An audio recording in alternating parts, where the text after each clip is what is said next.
Hello, hello, and welcome. I hope everybody's having a good evening.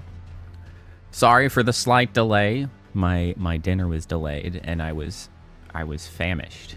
I had to go like cram food in my face in the fastest fashion imaginable before stream. So hungry, but we're here now. Kappa, Priestess, good to see both of you. I hope everybody's been having an acceptable week. I'm pleased that tomorrow's Friday. Honestly, tomorrow just doesn't even feel like Friday to me. I don't know what happened to this week, but it doesn't feel very normal. I don't know what tomorrow feels like, but it's not a Friday. I know Neon Rainbow is really good. If I can get the motivation, if I can summon up the motivation, oh, well, I'm glad that you're finally home in your own bed. Man, that is a legitimately good feeling of like getting home and you're like, God, my own bed. This is what I live for. It's the best. What the hell was I saying? Oh, right. Neon Rainbow. If I can get the motivation, I'm thinking about redoing the Neon Rainbow intro. Because, I mean, that's like one of the first ones I did. And I would like to sit down and give it more attention. Because honestly, it's also my favorite intro. It's like if I was to pick an actual channel like song, it's probably Neon Rainbow. Because one, it's catchy as hell, but also it has a very fitting message to the song. So I like that song. It's very fitting. I need to sit down and like do a proper like setup for like a special intro based on that song. I have some vague plans, but nothing set in stone yet. But once I can find the motivation, I'm probably gonna do that. In other news, though, I've started documenting better the Lovecraft story times because I needed to get a better log of like my plans for the stories, which ones are complete, which ones I'm not doing, which ones haven't been done but I still plan to do, all of that. Because I keep going through like the same list on a website.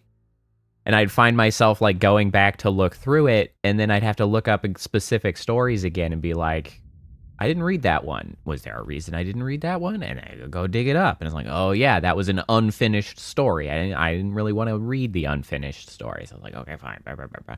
So I finally made a document that I have it properly enumerated. And shockingly, as far as number of stories, we're almost like halfway through Lovecraft's works. I don't think it is halfway by like word volume, because the last few of, I say the last, I order them by word count just so I was doing short stories first. Like there are a handful that are like the same count as like all of the other ones. Because there's most of the stories I've been doing are like well, currently I'm in like the between 2,000 and 5,000 words section. There are a handful that are under 1,000 words, and those have been long finished. Then there's a decent chunk in like the 1,000 to 2,000, and I'm in like the 2 to 5. One of them, the longest one, is like 50,000 words. So it's quite a bit longer than any of the other ones. There's like 50,000, there's one that's like 40,000, then there's like 2 in the 30,000. So like there's some longer short stories, but so we still got plenty of Lovecraft to read. However, one thing that I am going to start doing, because I really do want to accelerate how many videos I'm putting out. I was very disappointed with my last video's performance in a very frustrating way, because I don't think I changed anything meaningful. It's just like, I don't know what the algorithm wants. I don't know what they want. It didn't work, but it's still a good story. It's the same as the rest of them. I don't know what to do about it. But I still want to accelerate how many story videos I'm putting out, just to try to enhance the growth of the channel, you know?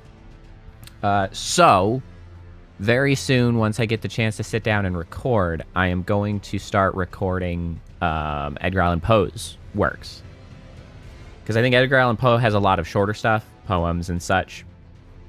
So I think I'll be able to sit down and in one session record, like, you know, 5 or 6 of them, which will allow me then to do, like, each week I'm going to try to put out one Edgar Allan Poe and one Lovecraft story for the coming few months. Like, that's the plan. So we're gonna expand on our story readings, get a little bit more out there, and see where that goes. It'll be interesting too, because, like, honestly, I am a lot less familiar with Poe's works. Like, I know, like, The Raven, because, like, it's the most famous, and it's probably the first one that I'll read. But, like, I only have, like, a vague understanding and connection to some of the stuff, like, Poe's done, and I have, like, an understanding of, like, oh, the attitude that tends to go into him, and, like, the feeling or whatever. But, like, Lovecraft I had much more connection to, because there's just so much other media sort of built out of his mythos. And so it'll be interesting to see a lot more of Poe's works, like, firsthand for me, because I really just have not read them. And so that'll be fun. It'll also be fun to do a lot more reading of poems, like actual poems that, like, actually rhyme. Because technically Lovecraft has a couple, like, poems, but they are essentially short stories. I don't know why they're called, like, poems, but there we are. Hey, Whitney, welcome. So look forward to that.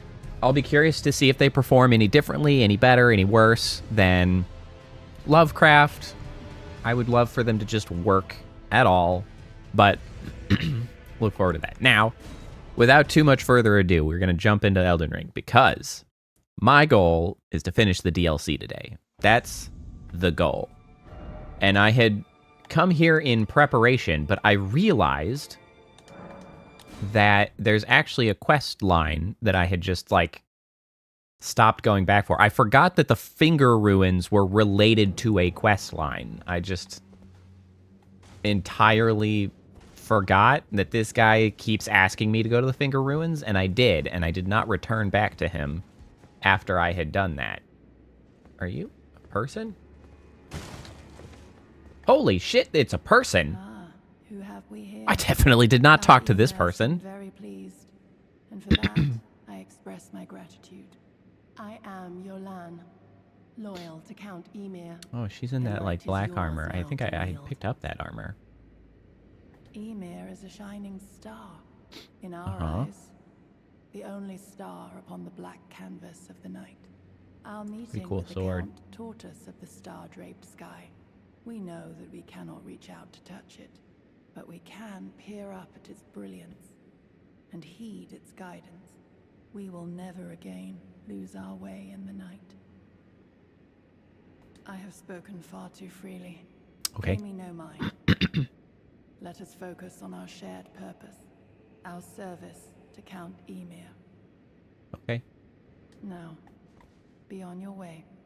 I was really... No. Okay. I was really surprised there was something else after she'd said that. All right, well, I missed that person entirely previously. Hopefully that didn't matter too much. I heard another sound, colored by your essence.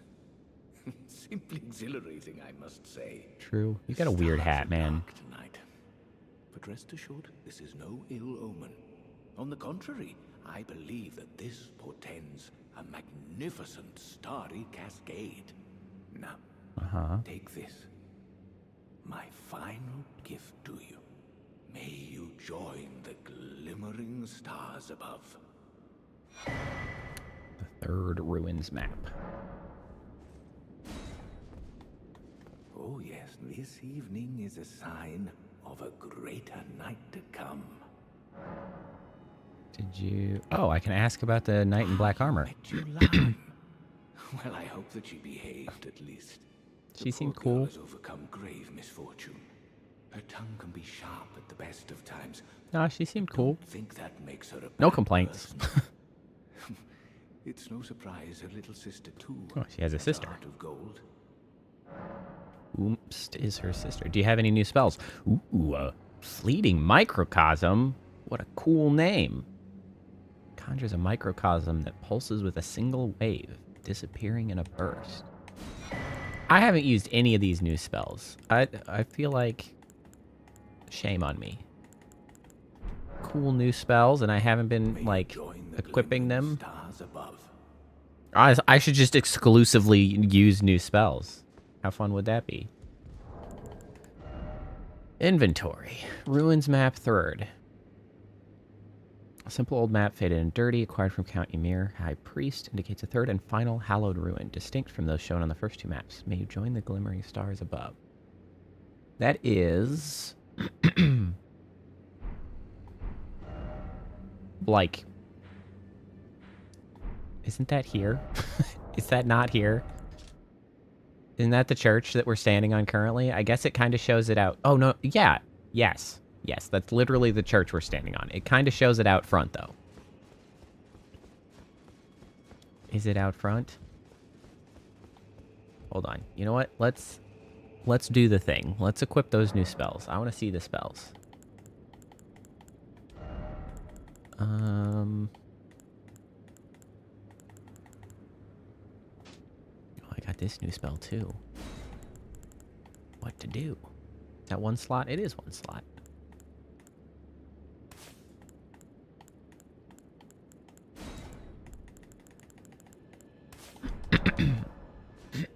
Oh, excuse me. Alright, what's the deal with the spells?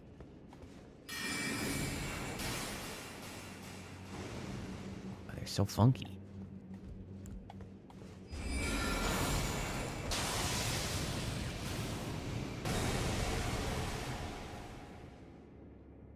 Neat.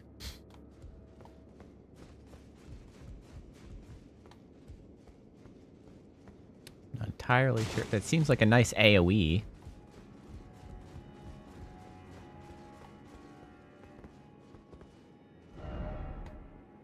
Seems familiar, but it's like a dream. First off, tarnished. That doesn't help me.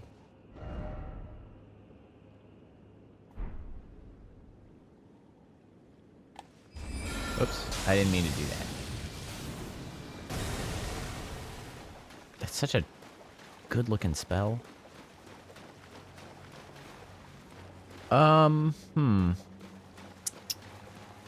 Is there some way to drain the Wata? I really wasn't planning to have to solve a puzzle at the beginning of this. This is really diminishing my abilities to potentially wrap this whole DLC up tonight. This takes me too long. I got like final bosses and shit to fight. Can't be burning time just trying to figure out how to make I don't know, like a finger. Oh, try night. I was thinking about that. He did mention the evening. So, you know, that's some supporting evidence with that message. Let's go hit this. Alrighty. Pastime. A thing that is rarely used. Okay, so now it should be nighttime. It looks the same. I feel like it was already nighttime. Hey, does Elon have, like, anything new to say? No. Nope. Hey, appraising my message. Great. Okay, so it is night. Try night. Are you ready? Precious item ahead. First off, sleep. Angel. What the hell is everybody talking about? There's so many messages here.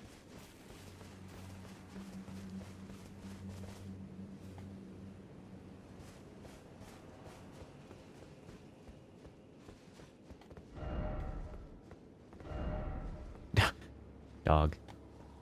Yes, yes. It's a dog.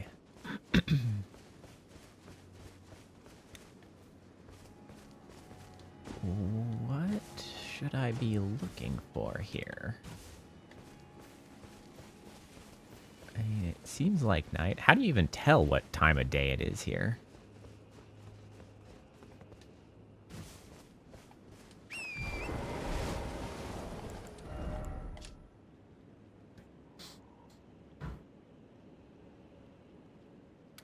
Third and final hallowed ruin, distinct from those shown on the first two maps.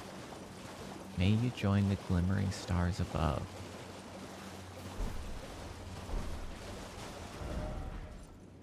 This is clearly it. It's like you can even see the bridges with the little island on it. See? You can see the little bridges down there at the bottom? Oh, I don't know if you guys can tell. A little bridge at the bottom. Definitely the church. They look like looks like the fingies are out front. Up here. Where are the fingies at?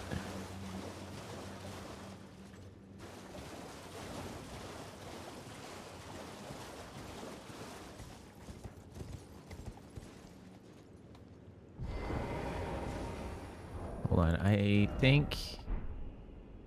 Is the Oh Mother... Is that still necessary?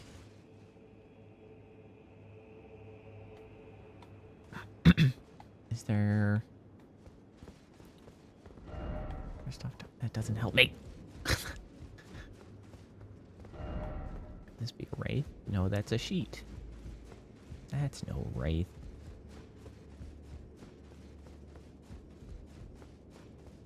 Ymir! Give me a freaking hint, man.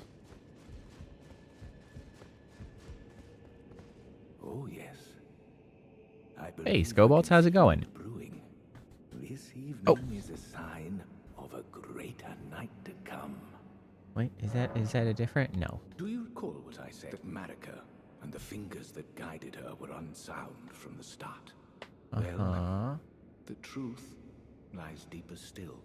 It is their mother who is damaged and unhinged. The fingers are but unripe children. Who is the fingers' mother? Right.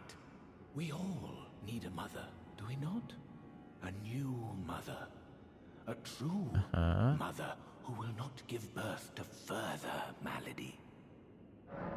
May you join the glimpse. Okay, what about you? How do you feel if I do the Oh Mother the gesture? How about that? How about that? Nothing? Nothing? Nothing. Nothing.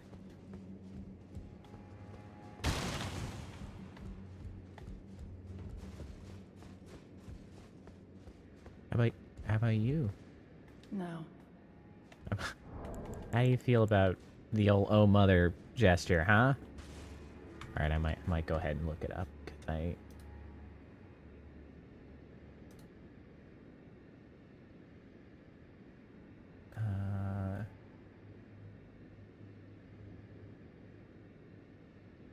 Oh.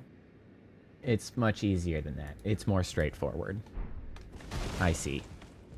I literally just needed to exhaust his conversation topics and then rest at the freaking...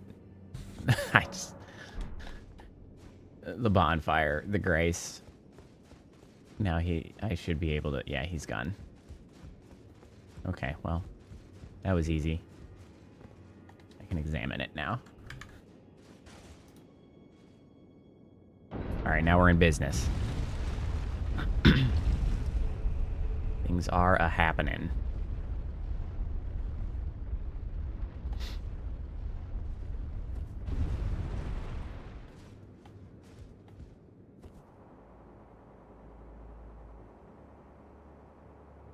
What have we down here? Oh yeah, you got some fingies here. Finger Ruins of Mir.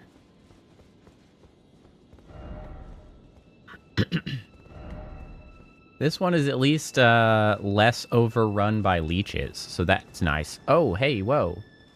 Sword Hand of Knight Anna. Wait, I think that's maybe Yolan's younger sister?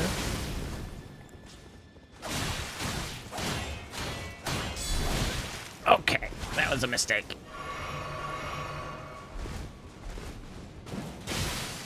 I really should just use the thing that's tried and true. No reason to get fancy.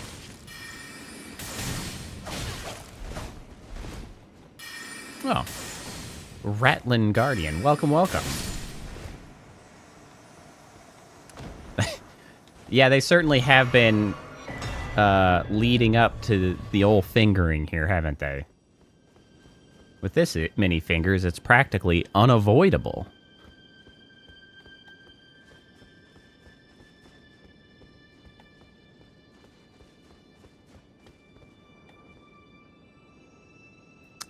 Love to see the blood spatters.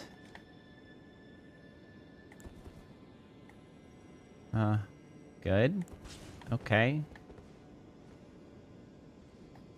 I'm assuming that I'm going to do this and then immediately perish.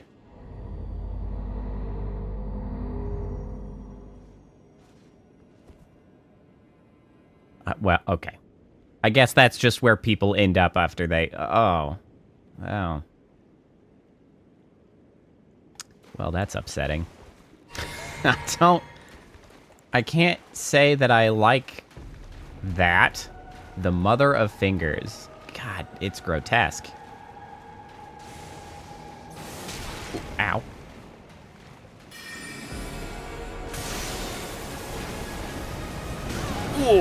Okay.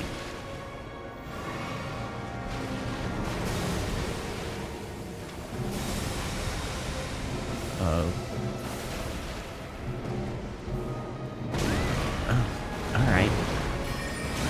Nope, I got greedy. 3 slaps. Okay. At this point, the goal is to get a single freaking hit in. There we go. God. I never liked the hands. I never liked the hands! If I can just start getting some of these spells off, I think I would be doing massive damage. I sure would. Oh, don't do that. No, no, no. No, no, no.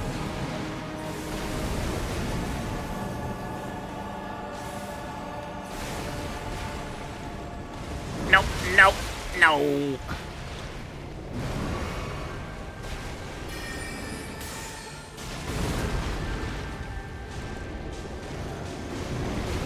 Oh, called in frickin' fingy reinforcements. Ow.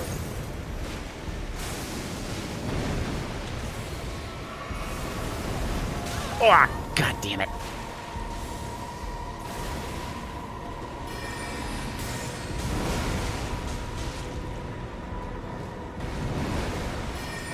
Oh, crap. That's gonna be 3 hits.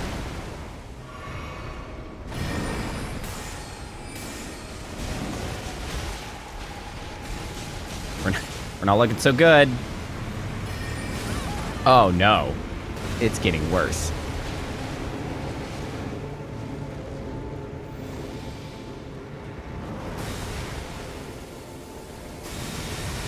I'm so sad that I'm out of health vials. Okay. But you know what? That's fine. We started that so immeasurably shittily that obviously that's where we're going to end up. That I deserved that for having done so poorly at the beginning of that fight. Also, I got too focused on that spell. There were so many times that I could have been doing damage with other things.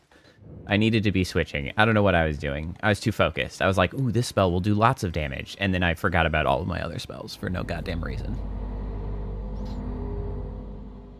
That's just bad practice. I also didn't bring in Lutel, because honestly, the fights have been kind of too easy with Lutel. So we're gonna give Lutel the fight off, at least for this one. Ooh, I'm glad that missed. Shit!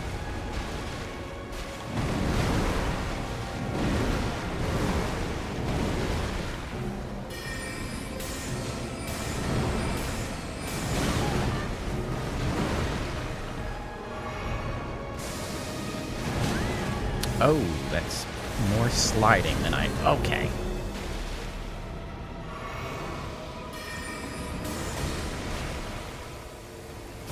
Oy. God damn, you cover some ground when you do that. Jesus.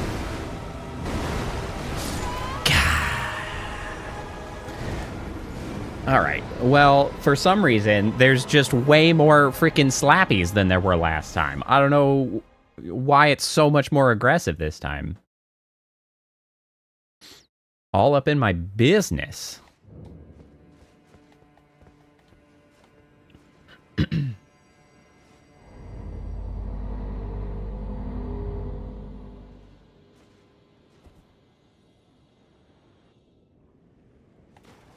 Okay.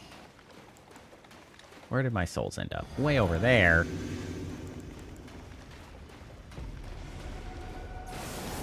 Boy. I actually don't know if that's going to go that far. It did not.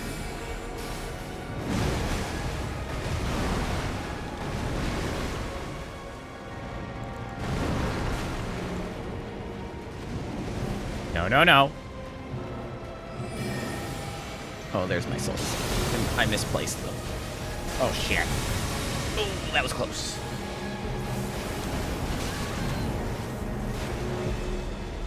Who knows?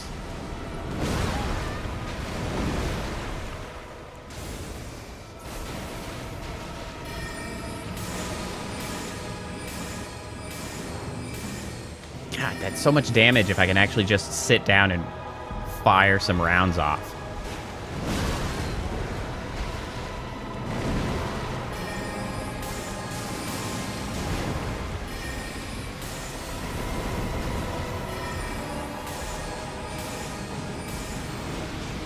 Okay, okay.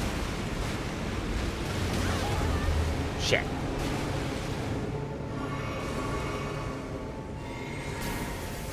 Whoa. Whoa. Oh, I don't want to be here anymore. Those explode. Ah.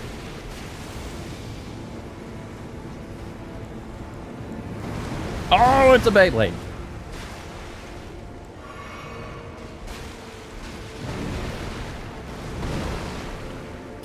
Well, welcome back. Hey, Phantom. Oh, shit. I don't know what that's... Oh, God.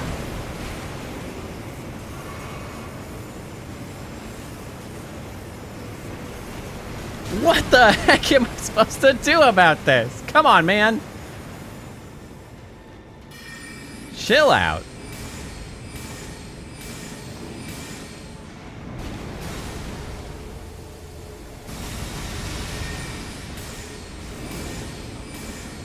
Oh, we got this. We got it. We got it. We got it. We got it.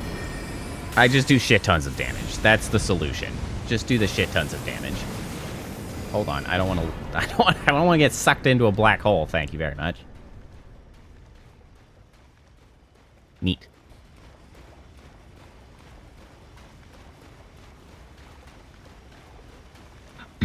Well, I hope Ymir's not gonna be too mad about me killing that thing.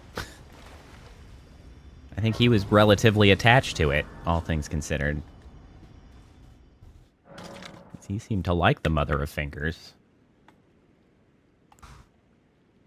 I'd say I was too big a fan myself. Alright, we already got our intelligence to 80. Our vigor to 60. That's not much of a difference.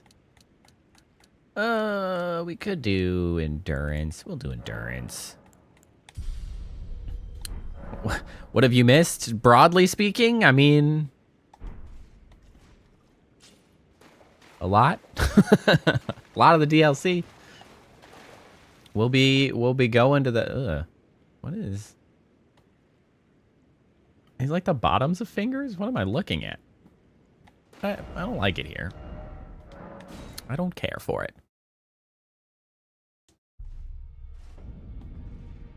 Mostly just fighting a disgusting finger today, however. If we're talking today, it was that disgusting finger. That was pretty much the long and short of today so far.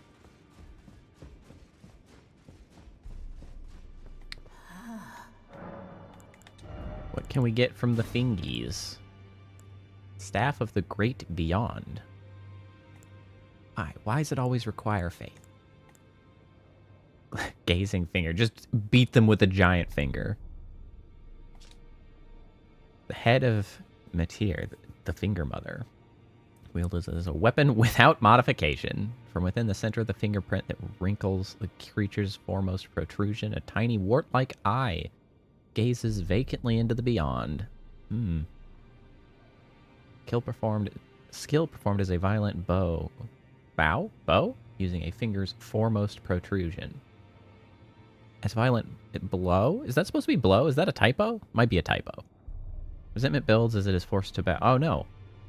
As it is forced to bow, making it explode with anger. Hold button down to further increase resentment. Oh, okay. No, it is bowing. Staff of the Great Beyond. Staff fashioned from the tail fingers of Matir, the mother of fingers, in the microcosm raised aloft over the crux they form. Catalyst for casting both sorceries and incantations. The mother received signs from the greater will from the beyond of the microcosm. Despite being broken and abandoned, she kept waiting for another message to come.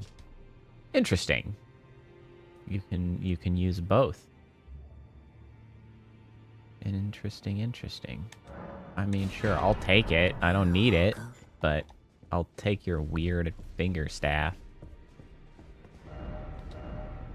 Okay. So now let's go see if Ymir has anything to say about the fact that we just murdered the mother. Or whatever. Are you back, my dude?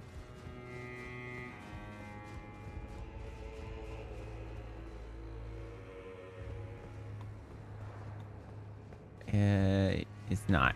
Hold on. I don't feel like searching a bunch. Let me look up. Right? We did that. Did the fight. Uh-huh. Go back to the cathedral and approach the throne. Okay. I'm supposed to have things happen while I'm here. Things aren't currently happening while I'm here. Hello? Hello? Approach. What have you done? Oh, examine. You've always with wounded the examine. Count Ymir most irreparably, such that he wishes for your death, and I must attend to the Count's concerns. Hey! You leave me alone.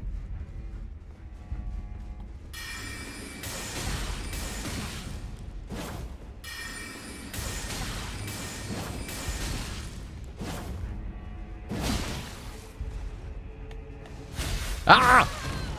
I don't like whatever you're doing. Stop that. I can't believe she interrupted me from a literal jumping attack.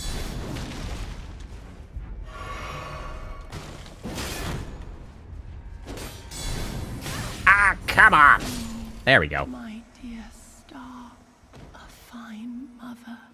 Sorry about that. You will be Sword Hand of Night Yulan. I thought you were a cool character. A mother's strength. And my fingers. I will be the true mother. And I will be the only mother. Oh my god! Are you... What the heck?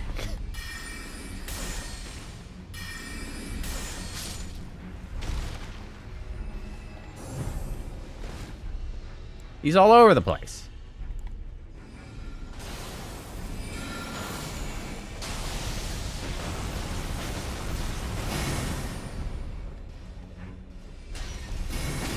I missed.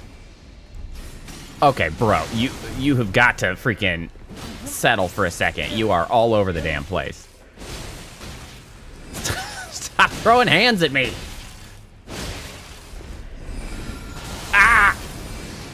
Attack!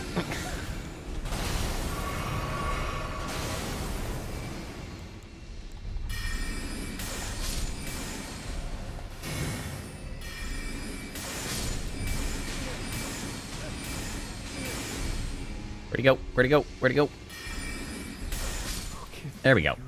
Everything's fine. I desired to be your mother. Okay.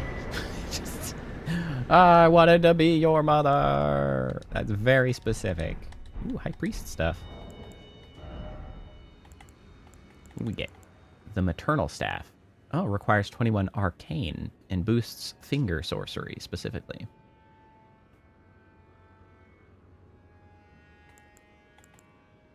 Staff Count Ymir, who made himself a mother of fingers, carried for want of tail fingers of his own. Enhances finger sorceries. Huh. Sorry, bro. You just couldn't cut it.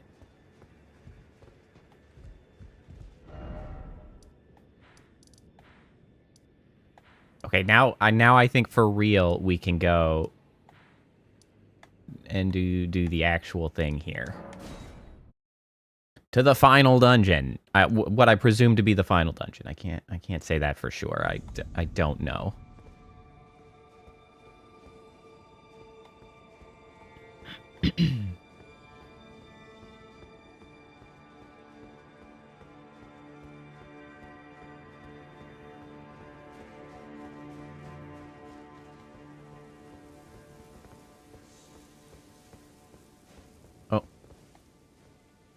Well, this is a dead end.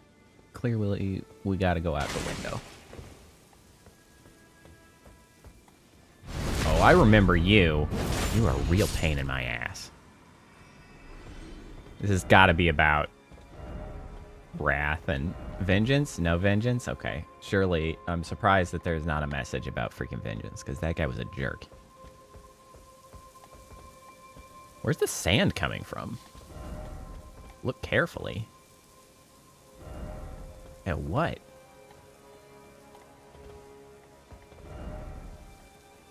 A gesture? Pointing in a direction? Oh, are you talking about those guys? Wow, that's weird. What's going on at the bottom where it's just like a bunch of dead guys?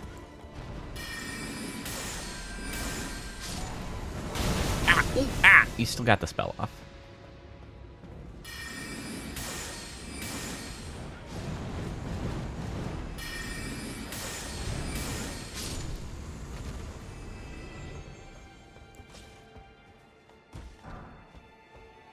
They just keep throwing smithing stones at me.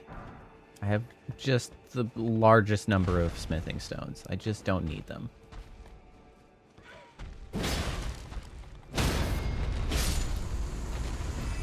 I can't believe that guy didn't care. Are you deaf? Doesn't matter. He's dead now.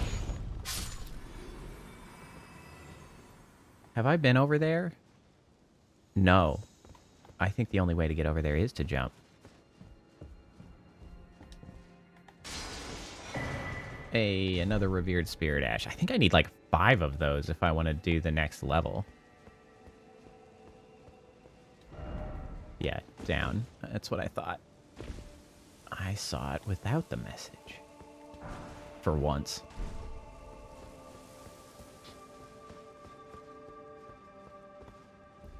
A room full of goodies. Horned warrior ashes. Just freaking ashes. Just chilling. Well, that's cool.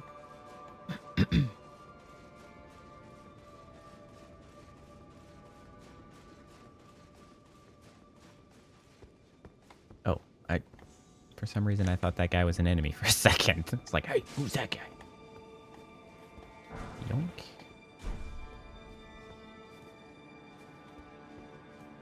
Oh, there's another ladder. Up and up we go.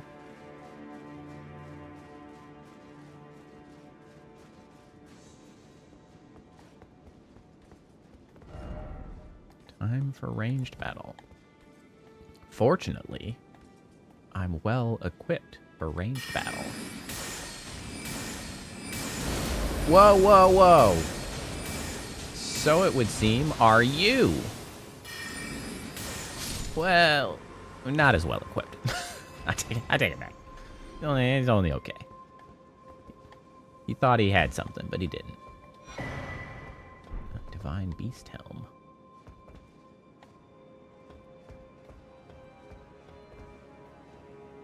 I'm curious where this sand is coming from. I feel like that's going to be increasingly explained as we continue our journey up. But it is interesting. A Erdtree fragment. I definitely missed a lot more of the Erdtree fragments. I don't know where all of those are. But I think I have enough to make things relatively easy. All things considered.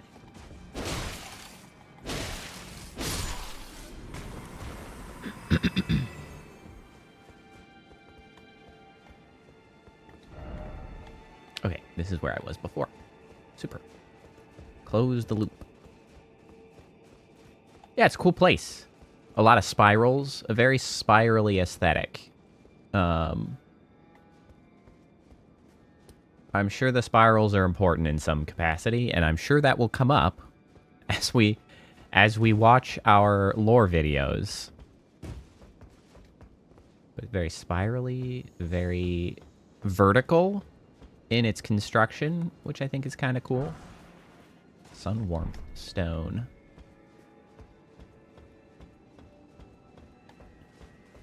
I don't know enough about architecture to identify like what sort of aesthetic we've got.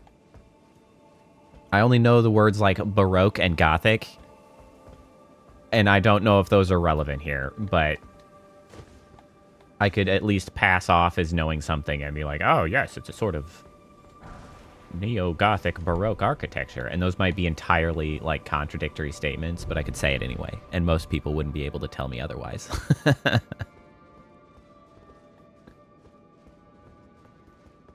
Have I read any Junji Ito? One. I have read one Junji Ito manga, which is the Fault at whatever the name of that one is. And I liked it very much. It's super creepy, and it has an incredible lasting effect. And I just haven't really, like, looked up any of his others. Not for any real meaningful reason, because I liked what I read. There's no reason I wouldn't read more. I just didn't. It's what it comes down to. No good reason. Oh, this... You know what? This looks a lot like, Oh, it's you again. I don't think it actually looks like it. It had a very similar feel. There's a chamber, the Queen's Chamber, and please stop pummeling my face in. I don't like that. That's not the sword still.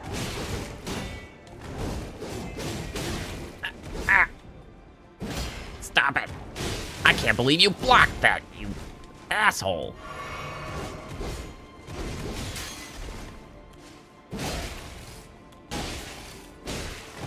Oh, come on. Really? Just one more hit. Please?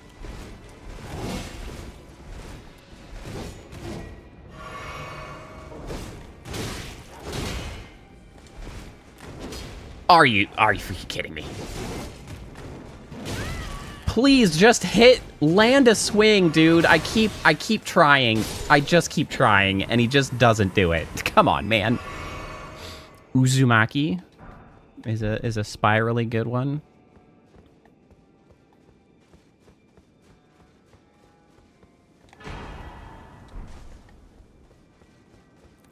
That's cool. I should look up more Junji Ito.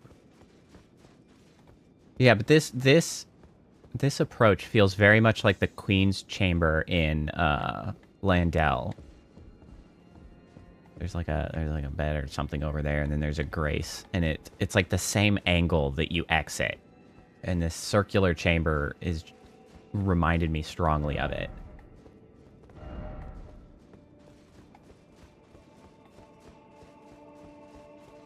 Alright, so that's all that is down here.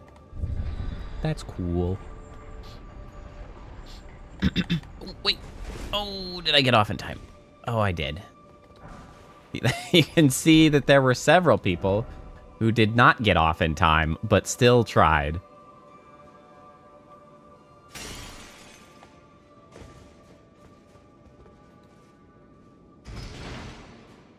Damn. Look at the guy, that guy wielding 2 very large katanas. Here I am with just 1 relatively large sword.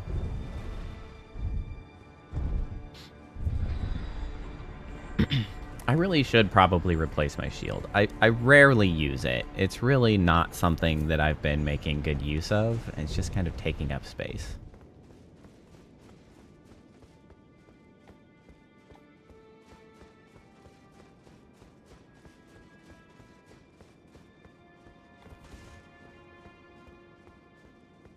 Oh, and I also just realized there's a few things that I could probably do to better prep for big end dungeon stuff.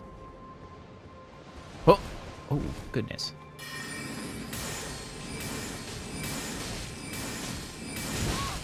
Ah! Oh, oh, he keeps going.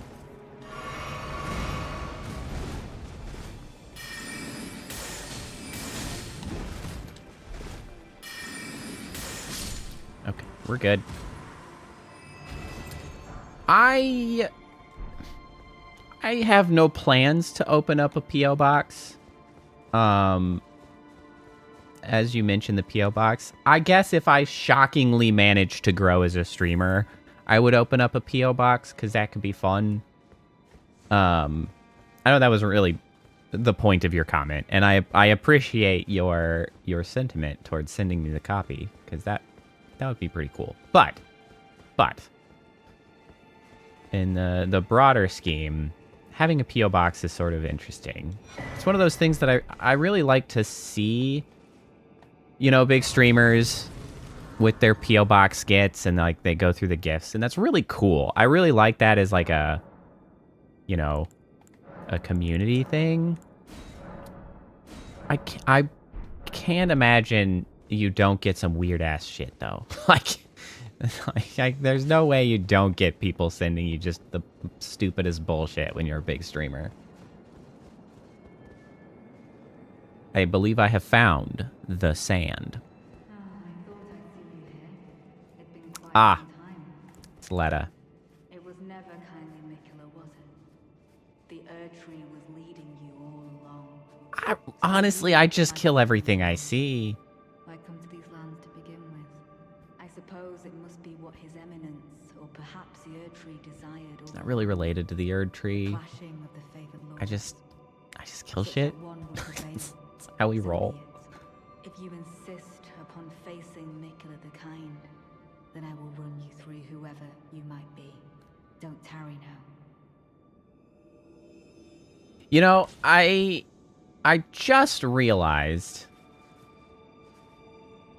Oh. Can I? Oh.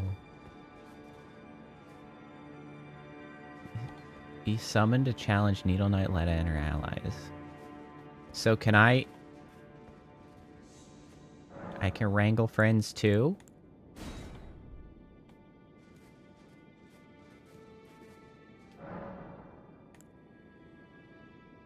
Sure. Why not?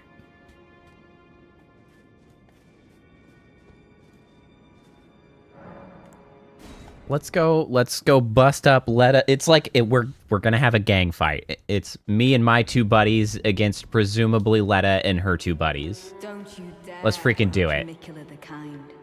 Needle Knight's Letta, Dryleaf Dane, and our allies will never allow this. Let's do it. I am the Red Mane Freya. The time will come. Yep. Freya and is my buddy gonna come in? No. It really helps me out when they start them on the other side of the room. Oh shit, they are coming in hot and fast. For a worthier foe, Oh, there's two. Oh, let's make it something to remember.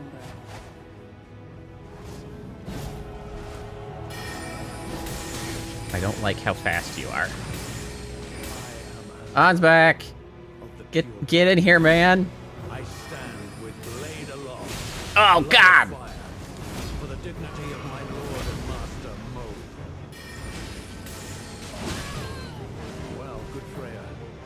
It will be my honor to test. All right, well, we just... Let's focus down one at a time. We got one asshole over there. Ooh, that hurt. Okay, now we're down to one. Ah, you ass!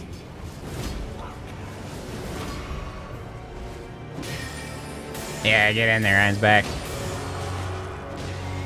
Okay, Dryleaf Dane is now in the mix. This would be very difficult if you were... Ow! I never did face off this guy. Oh, there's a second one! Oh, dear God! Hold on! Hold on. Tialye! I'm sorry for speaking to you as a compatriot when you stood before the withered arm. Oh!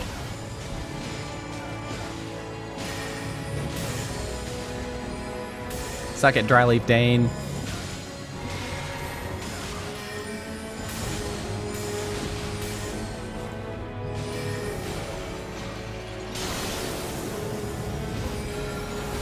There you go, you jerks.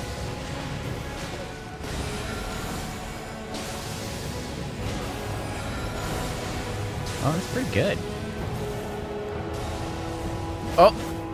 He's angry. Ow! I'm actually running out of mana for, like, the first time ever. Oh, damn, that's good! 3 hits? Stop healing! Alright, what's going on over here? Do I need to do something? I should probably help you.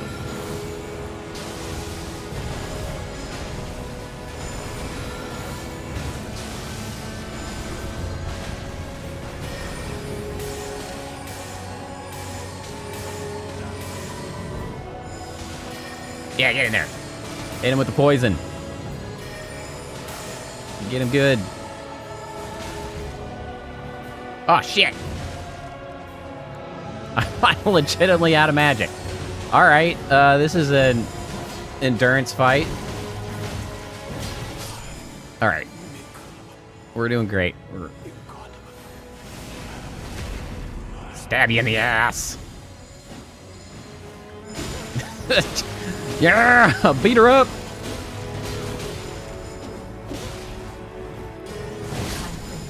Ow. Make the world. Well, that was fun. Let a sword. That would be a really brutal fight if you were committing very hard to not summon any allies or, like, try to use tricks like that. That would be tough. That's a gauntlet of people to fight down. Phantom, I would gladly take your box of Canadian Air. Freya's stuff. Caterpillar mask. Dane's footwork. All that fancy stuff we got.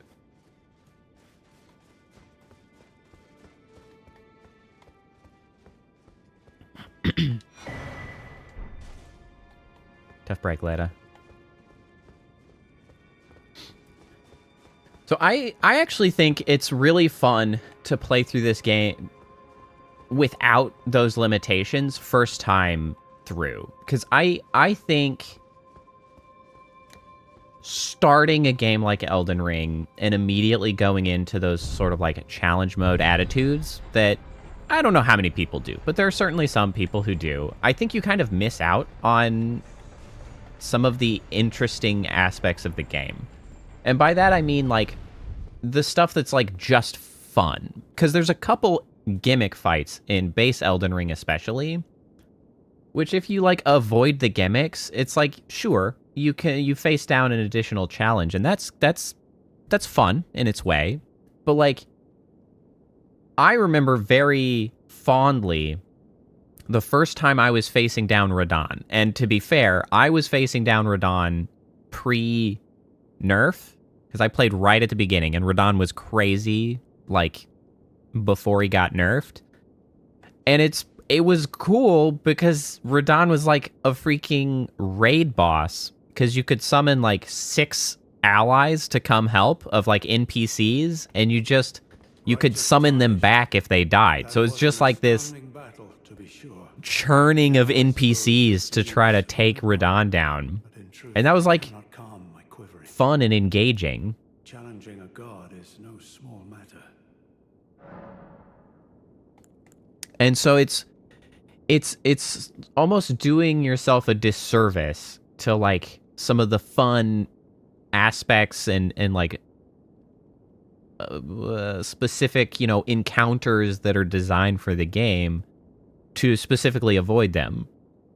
So I think I feel like it's almost unfortunate that attitude gets pushed so heavily of like, well, it's only a real playthrough if you do it soul level 1, no allies, no weapons, with a gamepad, or not a gamepad, like with a freaking DDR mat as your controller, blah, blah, blah, all that stuff. It's a shame because I feel like it gives people a poor first impression that is undeserving. Makes people feel like they have to do weird stuff when they should just enjoy the game, like, as the game presents itself.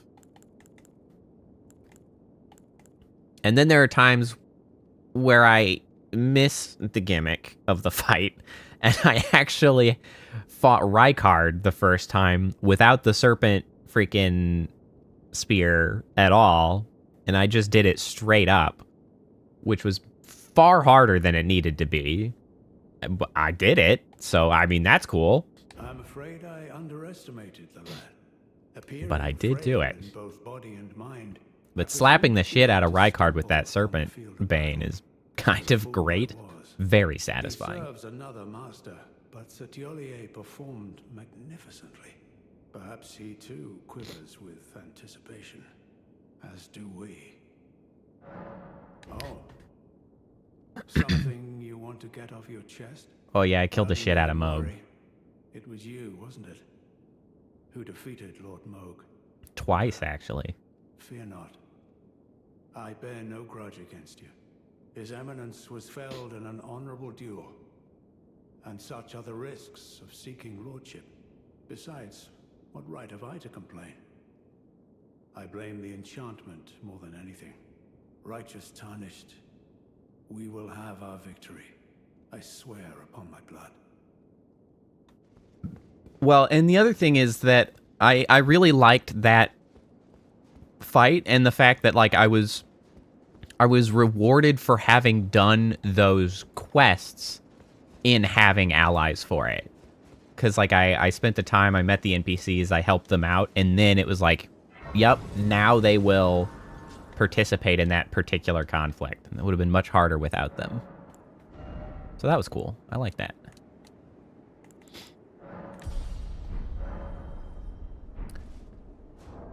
Okay, now, let us see. So this is not going to be helping us. You know what will be? Is this. Crimson Seed Talisman +1 will be very beneficial here.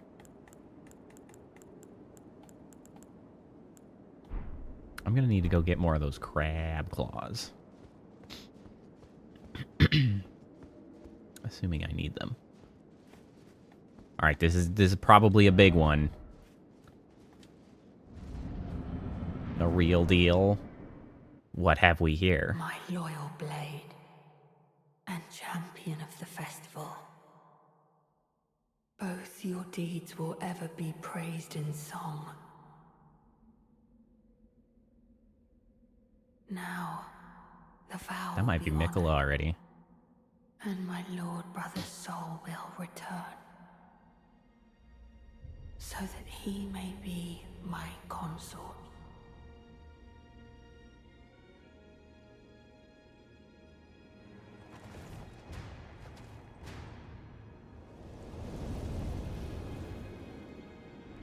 There are an awful lot of corpses up here.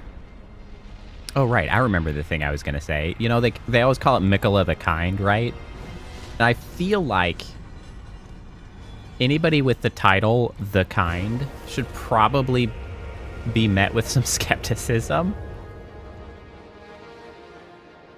It's like, was that self-titled? Who gave you that title? I'm a little dubious. Also, Radon is back. And way less huge than before. It's like... Oh, good. Hi. Is this like Radon in his prime?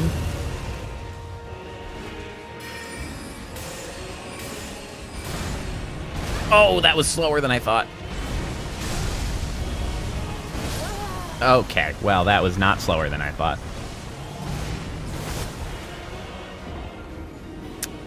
Well then. Beefcake Radon. Here we go. This one, I think I will be bringing Lutel. This one, Lutel gets to come to. I have regrets.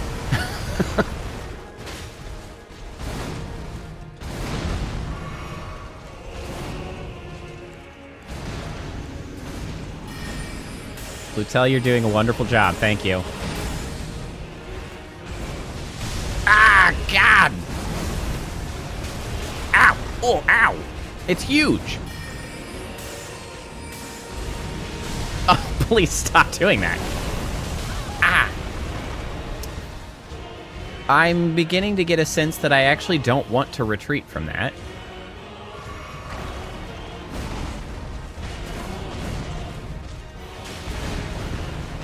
Okay. Well, I avoided most of them. Lutel is absolutely getting just ass blasted. Like, Lutel is being destroyed. It's okay, we've made progress.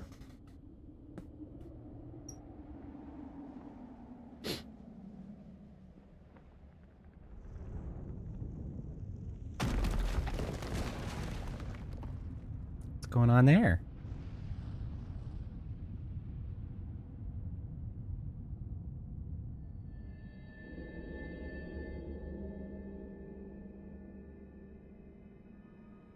Lord brother. Good old panic worm. Perfect timing. Hey, Mikola. Assumedly Mikola. Tarnished one. Aspiring lord of the old order. If you have known sin, if you grieve for this world, Hey, Mikola's got 4 arms too. then yield the path forward to us. Hey, we have a 4-armed friend too. Mikola, We've got Ronnie. and my promised consort, Radon. Oh, actually, that is extremely similar parallel. Because we... Oh, good God!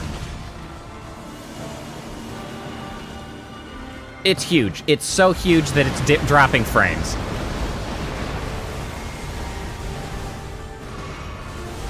Oh, good. Okay. Oh. Oh, this is... Oh, this sucks. Oh, this sucks. What the heck is that? Oh, Lutel, you are not going to last. Oh, this is... Oh my... What? Okay, some of those attacks, I'm really, really unclear how to avoid. Like, good God. Okay. I can't help but notice that Lutel got absolutely smoked. Oh, hey, I got a friend. Who's this? Hey, Ansback will come. Or Tialye. All right, not yet. Perhaps soon, but not yet.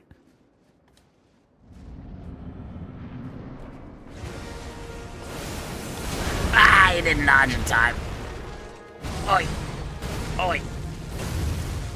I just want to ring my stupid little bell, man. Could you just give me a break? Aye. Nope. Nope. Lieutenant, thank you. There we go. There we go.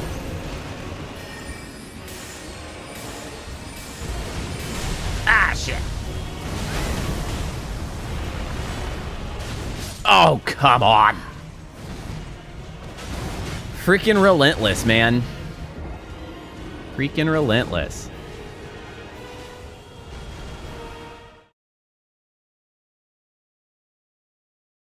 Okay. What we're gonna do is we are going to, first and foremost, go get ourselves some more of the crab, because I don't even have enough crab to, like, use. It is this the fastest way? Oh, no. Yes, this is the fastest way. We're gonna go get some crab. Shoot. I don't have any souls. It's fine. I'll use some of the consumables.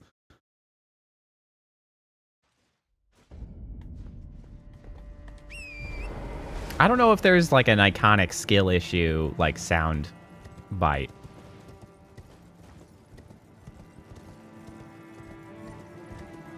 I can now understand how people have been stuck on that fight for a tremendous amount of time. If specifically they were avoiding attempting to use, like, summons and allies and stuff, because that fight is that's a tough one right there. That is a tough one. I am not going to be avoiding using summons, because I don't really like being stuck on a fight for, like, 5 hours in a row. That's really not my jam. I just get impatient.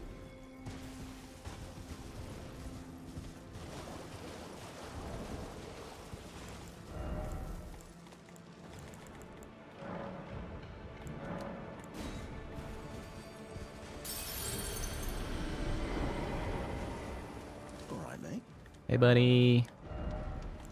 Give me them Hey! Oh, come on! You gotta be freaking kidding me. I'm trying to buy some goddamn crap. You missed. You missed. I just want to buy some crab. That's all I want to do. Thank you.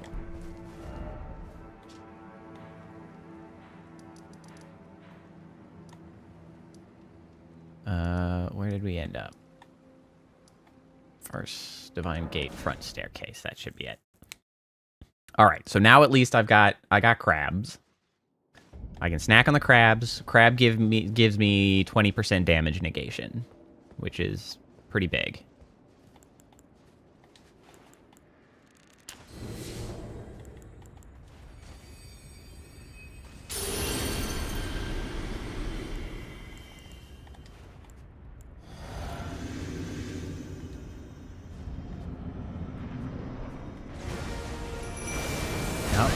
Fine, I'm just gonna tank that hit to get Lutel. You are almost dead. This is a new move that we have not seen yet. Okay.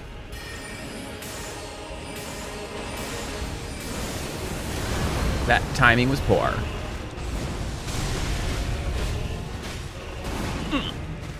Oh. We're okay. We're doing great. Lutel is gonna be dead so goddamn soon.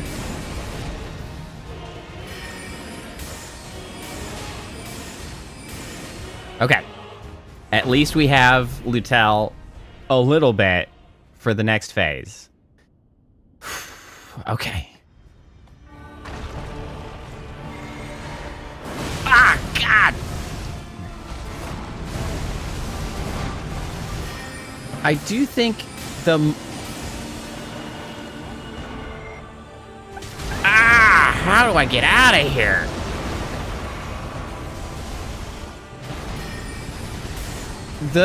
individual hits that he's putting out, I feel like, oh, deal less damage. There's just infinity of them.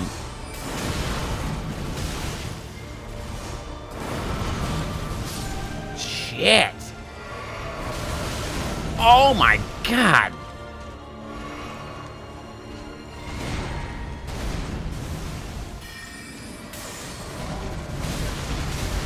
Ah. Oh. Shit. Oh my god, I was on the wrong flask. I'm so irritated.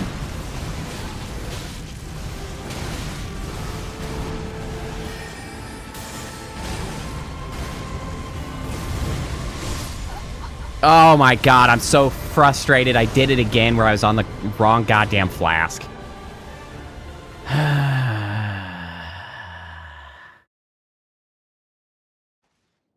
That is very upsetting. As soon as I make that mistake, it throws me so far off that I'm like totally screwed.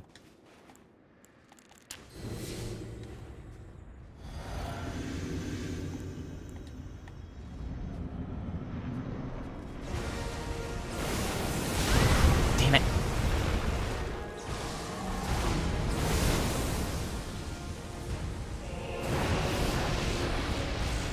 Okay, can I get Lutel up? Yes, I can.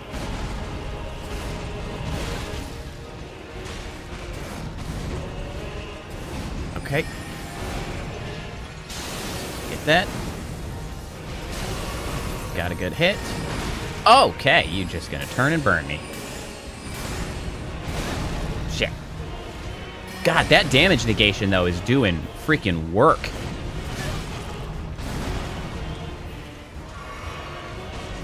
Oh, shit, I thought he was turning to Lutel.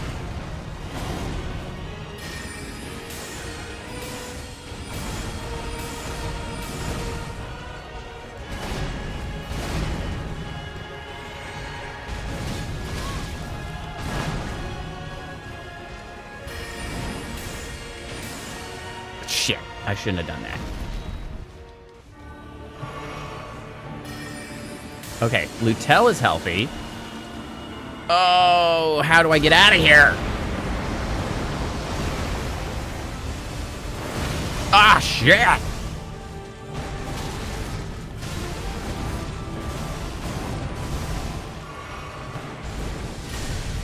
Okay, why am I over here? You know what? That's fine. I'm gonna use all of this time to beat the shit out of you.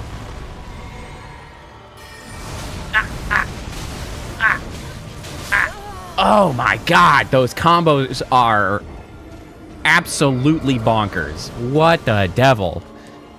Holy shit.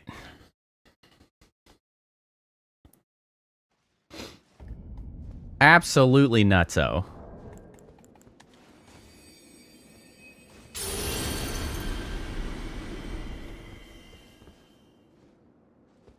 Yeah, maybe...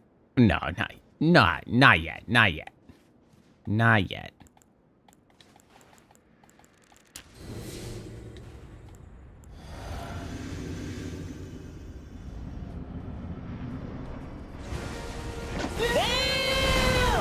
Every freaking time he's gonna open up like that.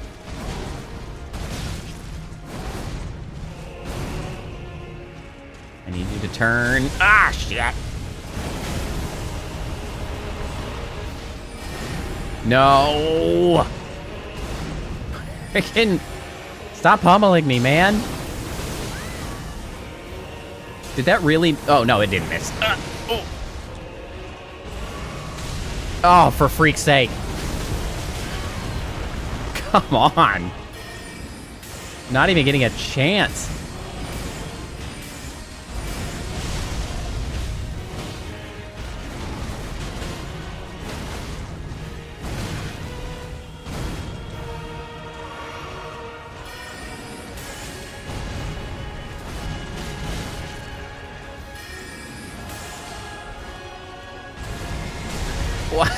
Okay.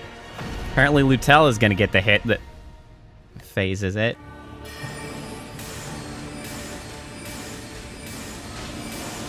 Why is it always this? Ah! Can't. I can't get out of the way, man. Oh, okay. Okay. I'm okay. Okay. I'm just like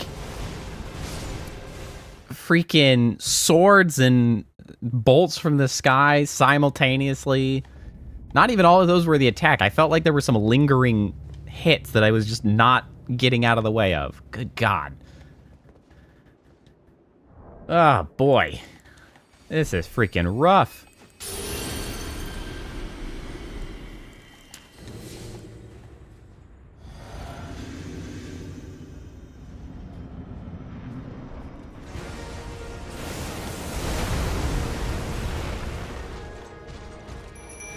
I got it off.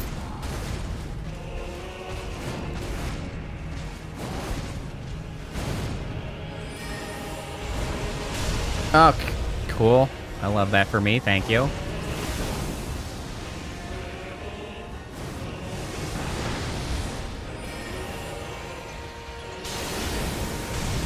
Okay. Ha! I did. Ow! Lutel, please. Please do something, Lutel. You're just not, your heart's not in it right now. And I can tell. For freak's sake. Oh, and you turned on me. Oh my God, Lutel, you are not helping me in the least right now. This is horrible. Okay. I mean, this is pretty much what it's like without Lutel, which is, you know, freaking horrible.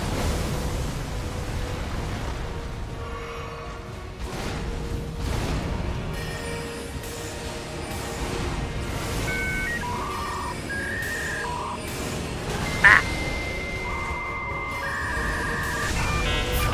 Why, man?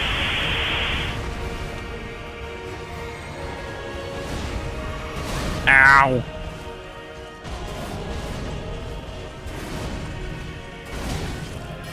I can't believe that hit me. Ah!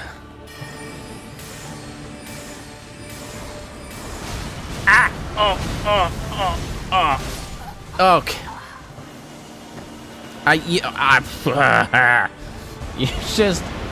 You just start taking hits, and there's just no opportunity to stop getting hits. Like, I'm trying to dodge. There's no hope.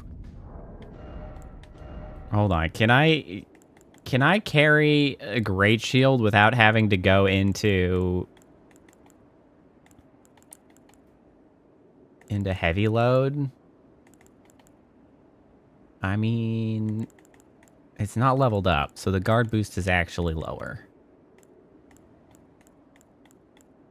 Yeah, the hits start coming and they don't stop coming is exactly the description of what is taking place.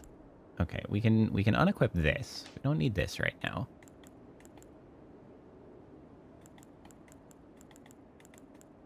I mean, I think I need like a lot more poise if I want to stop getting slapped to shit.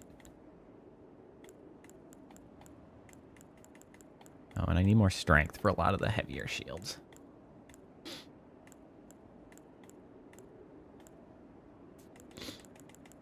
I mean, and that's assuming that I could get the shield up and for it to actually matter, which I am not convinced. All right, so instead, let's see, what else do we have? Do we have...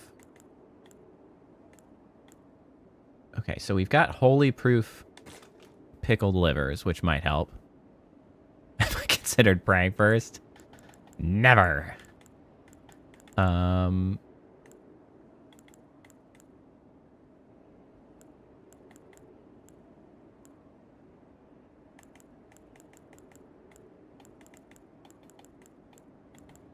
don't know what kind of buff these count as, actually. They might overwrite the physical damage negation.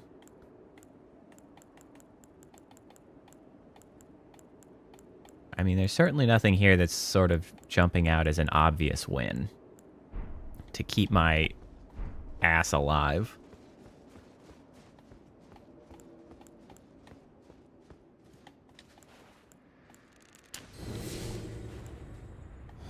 Oh, I could update my flask. That might help. I could check what the flask is doing currently. Lutel? Ah, my face! It's fine.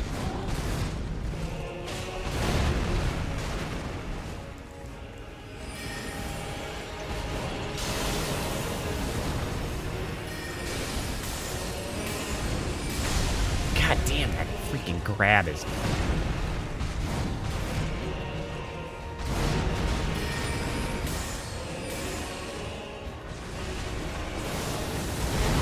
Yeah.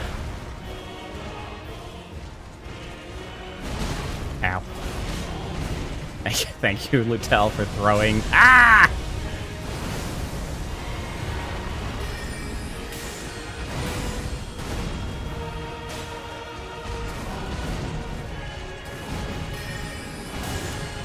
God, Lutel has been absolutely savaged this time. That is not ideal. Oh! I actually didn't use any healing item that time. Is there any way to get out of this? There really isn't. Oh!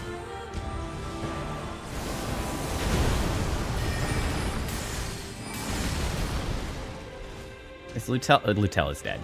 Lutel has left me to my own devices.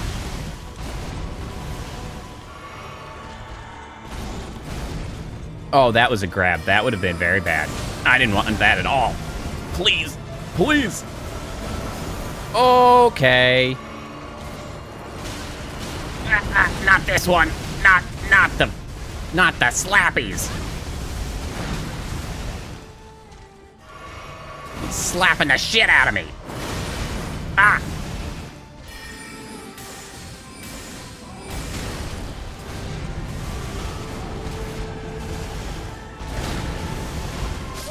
Oh, God. That one sucks, because it feels like there's just like a random chance for you to get hit at the end there.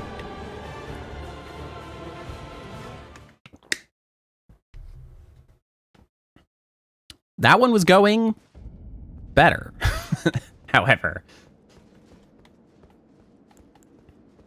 I need Lutel to last a little bit longer.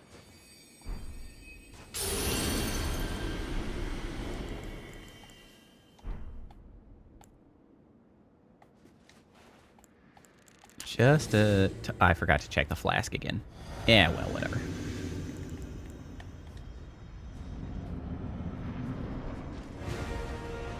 What, you're not gonna actually dash at me immediately this time? You're freaking changing the rules of engagement here, my dude. Oh, okay.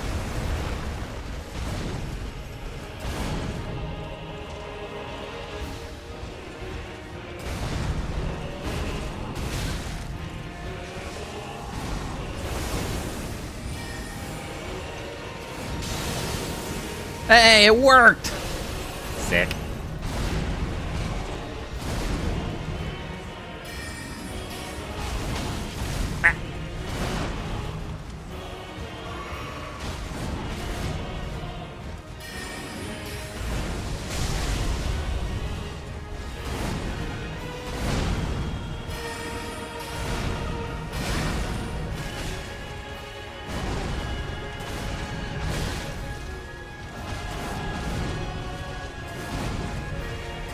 Oh, shit.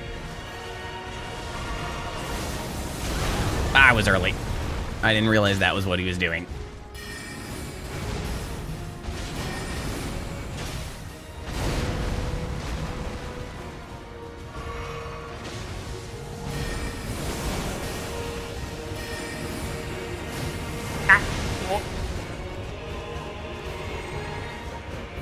I don't think this does more damage than just the Glintstone Comet Shard, honestly.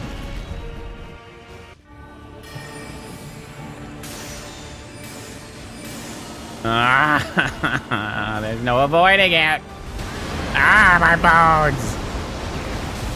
Ah. Oh, crap!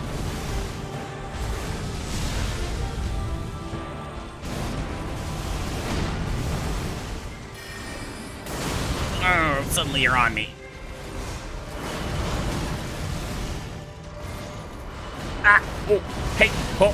What? Oh my god, the damage is just immense.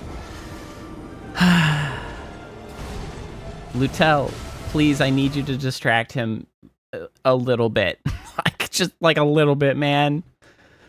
A little bit. I guess somebody's got to freaking distract it.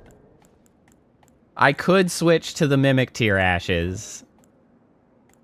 That's something we have not done the whole time.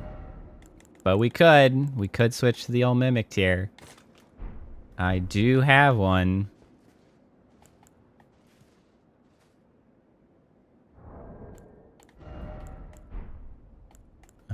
And then if I do that, let's remove this. I don't think I'm going to end up using it. We can equip this here, as long as I don't accidentally use it. Watch me immediately accidentally use it. How dumb would that be?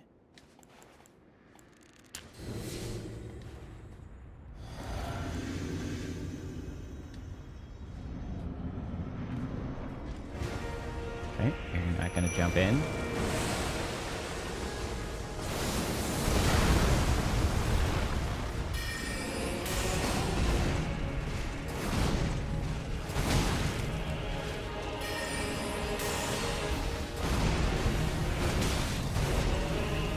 Oh, I love that you led with that spell.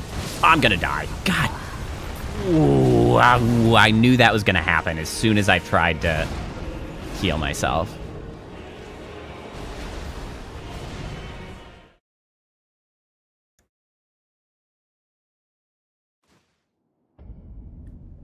All right, hold on. Actually, we also need to cut down on the spells we're carrying.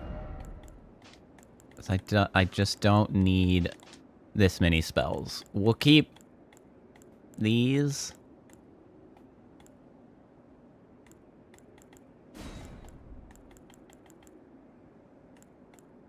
I'll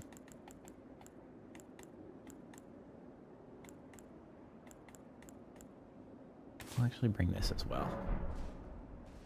Oh, you know what? Actually, we will cut this one too.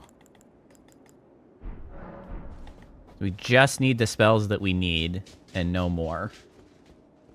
Because as soon as we start using the Mimic Tier, we don't want to bring a bunch of unnecessary stuff.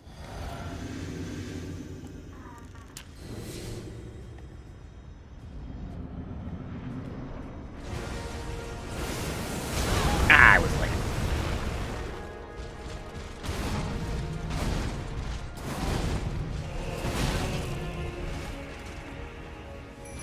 Bring the leg. Oh, I'm gonna die. Oh, I forgot that takes health and not mana right now.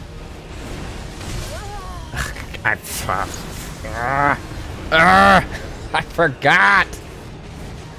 God damn it.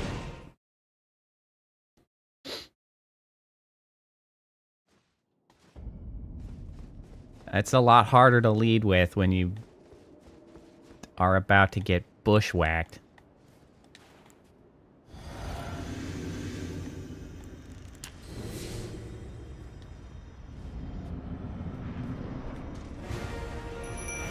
We're taking the risk.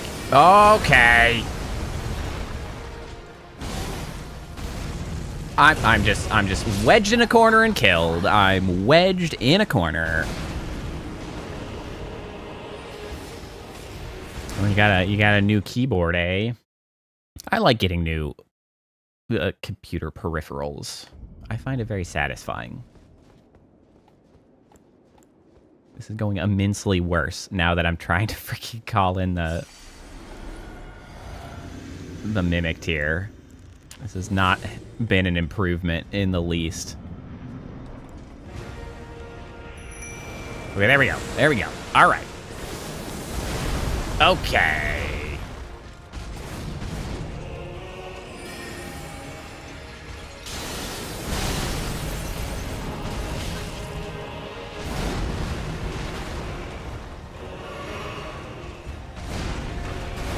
All All right, Mimic Tier, get it in there. Okay, Mimic Tier is still buffing himself.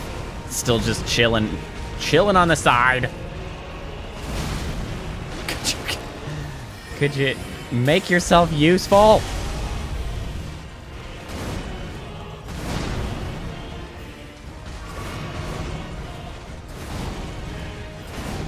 I miss Lutel immediately. Why is Lutel so much better than duplicate me?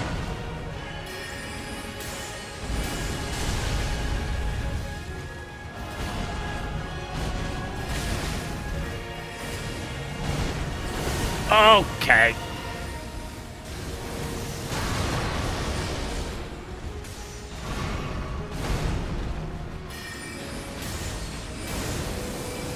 Ha! Transition. Hey, no worries, Seaweaver. Go have some fun. I'm going to be having proverbial fun as my ass gets beat just constantly. Hey, I can block it with a shield. Oh, you're just anywhere on the battlefield, just up in my business in an instant.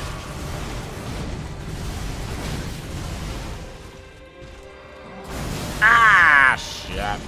No, that's me dying. 1,000-year voyage guided by compassion. I'm not dead. I'm not immediately dead. I have concerns. What have you done to me? What does this mean? It can't be good. Check.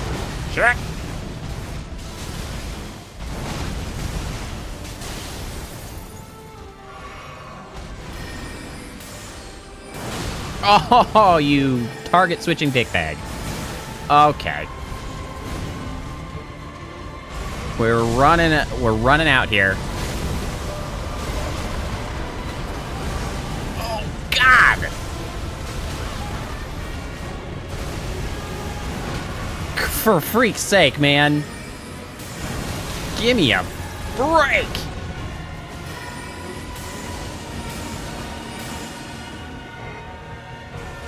Ah. Alright, well... We're out of health vials, so, you know... What we've got is what we've got! And it ain't enough!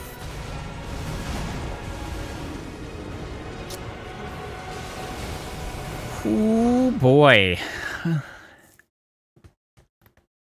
Alright, now it might be time to summon in an NPC, because that is clearly rough as hell. Also, I'm bringing back Lutel. Mimic Tier, you are not as good as freaking Lutel. Where's Lutel? There you are, Lutel. Whoo, boy.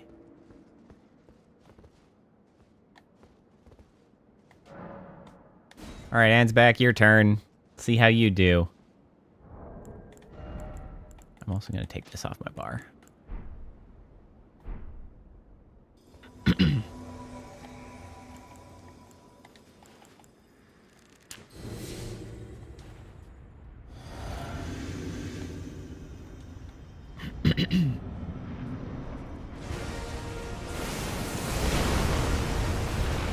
Lutel.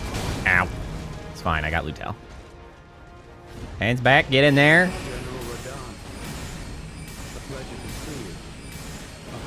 Yeah, now we got 2 distractions.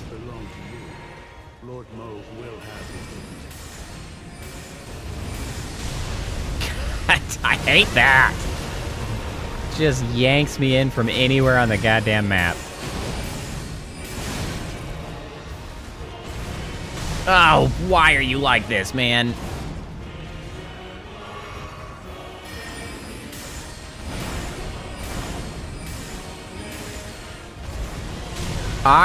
Okay, I did forget about the issue that he has more health if I summon. Even an NPC, so there is that to contend with. I was early. Okay.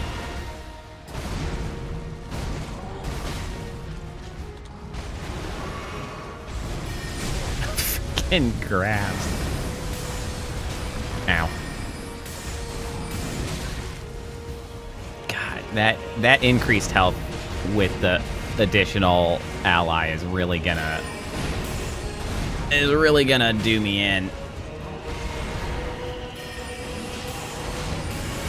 Lutel's almost down.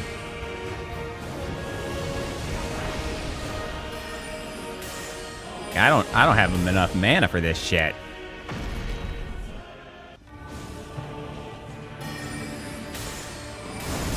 Not when he's got the extra health.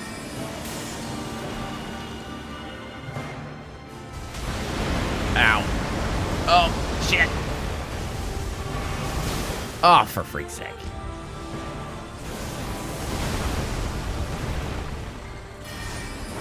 Ah!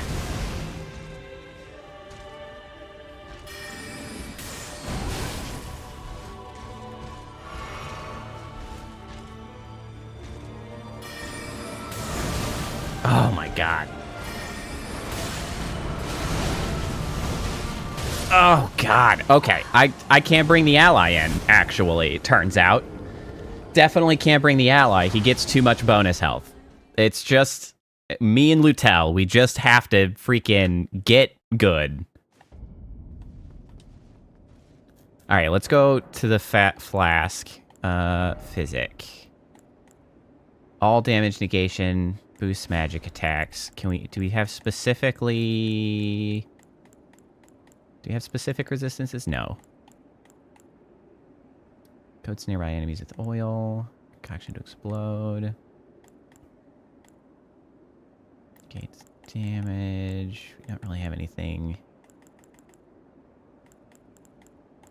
like tremendously advantageous here. Oh boy. Okay.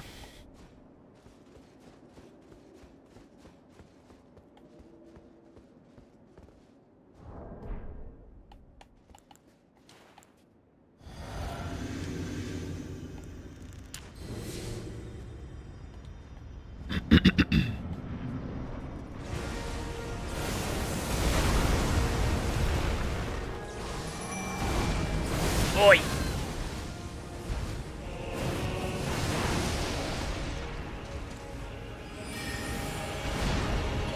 Ah, damn it!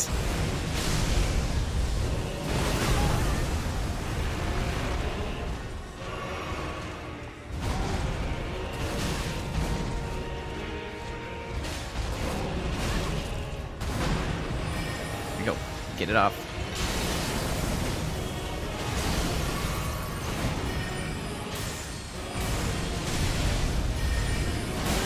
Ow.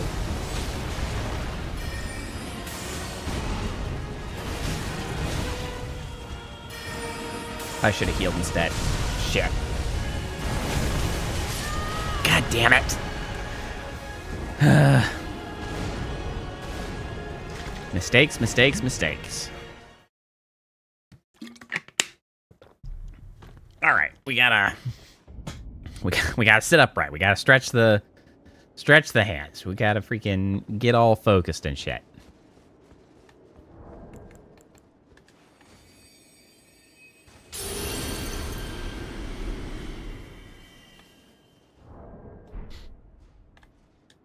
What do we got? We need this. We need this.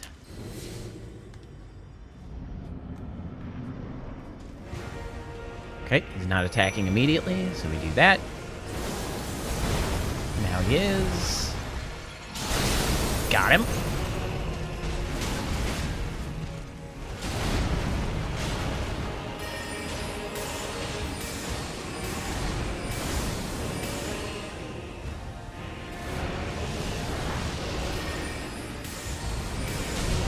Oh, that yank.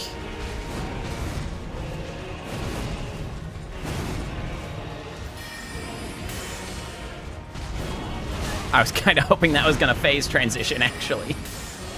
That one did.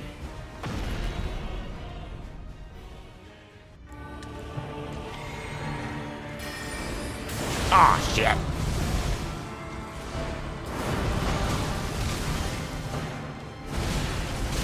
Oh my god, when am I supposed to heal? Oh, it's everywhere.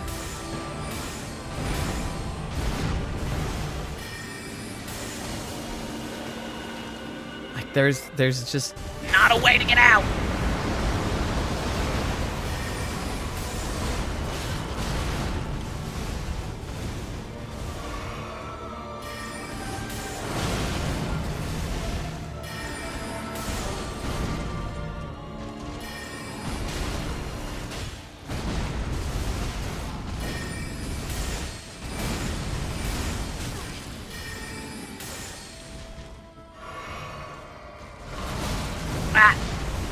Oi!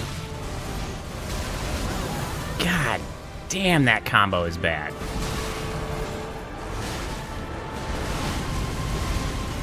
Oh my god! What the heck?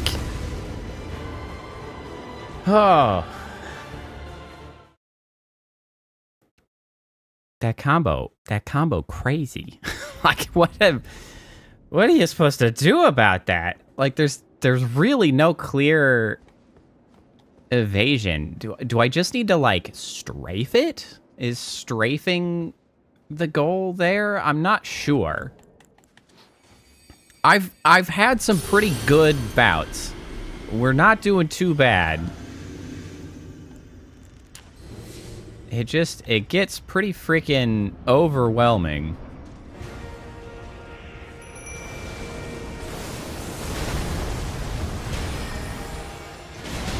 Shit.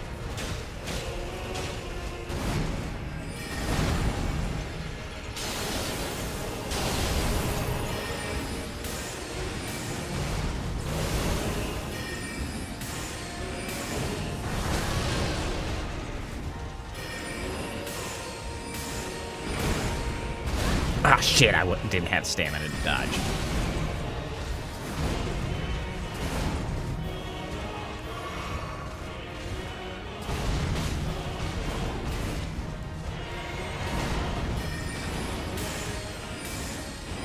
Okay. Can I get this off? Because I think he wipes that. He does.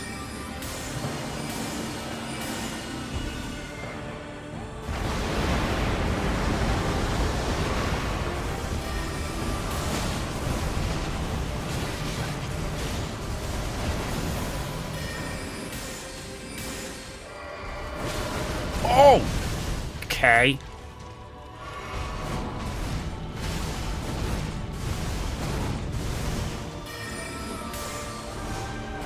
Oh, you bastard. Shit, the coverage on that is crazy.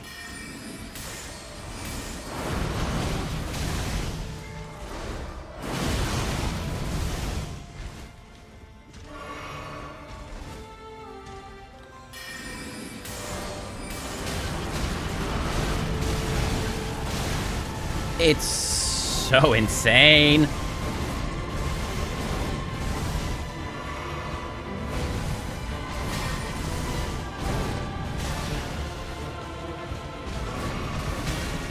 Ah, please stop.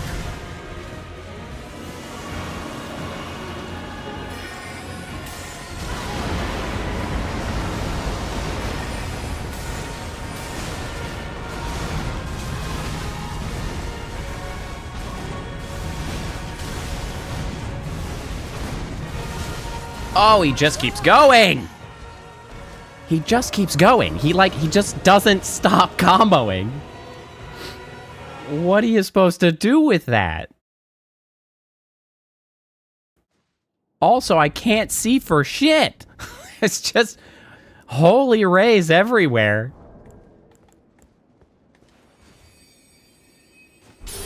What am I supposed to do with that?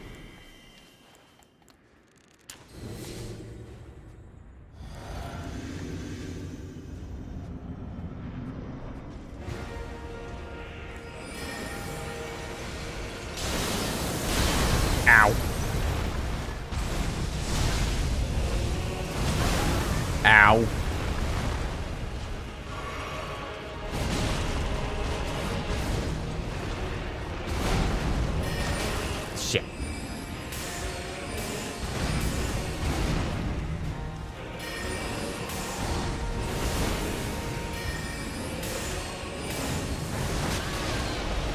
Wow, I got hit by a lot of those.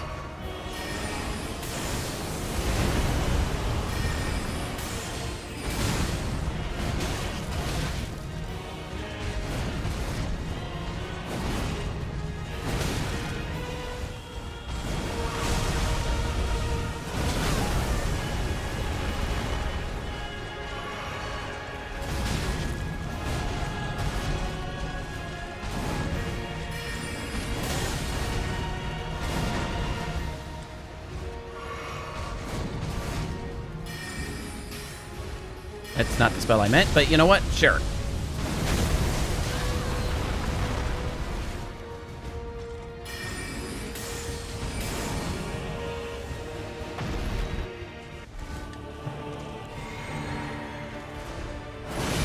Shit, I did get it off, though.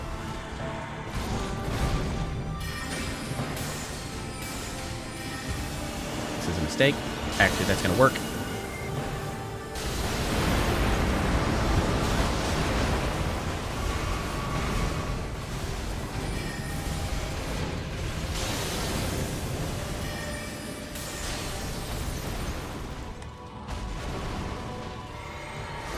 Ah, shit.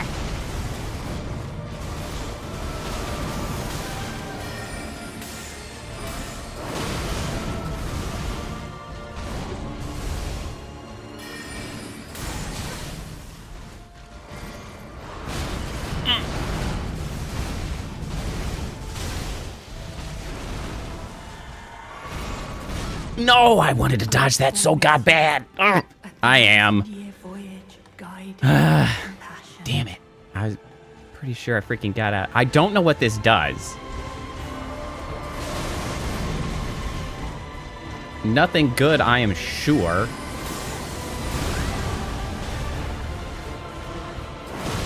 God damn it.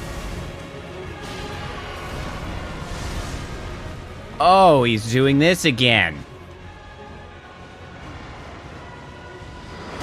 Oh!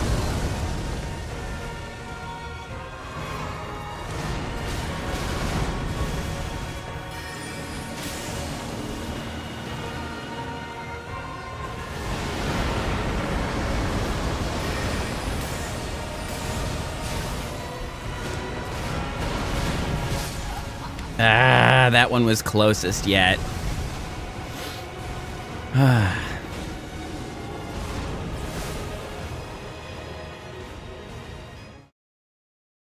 Okay, well that sort of worked.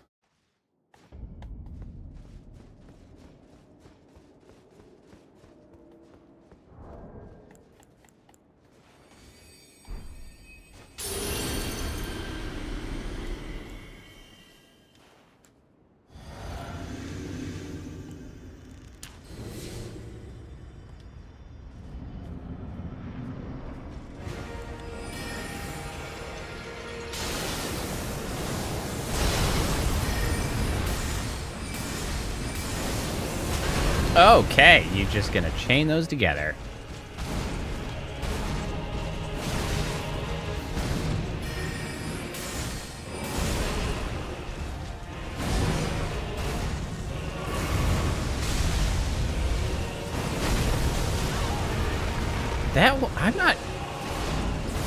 I'm really not sure how best to get out of the way of that. Oh, my bones.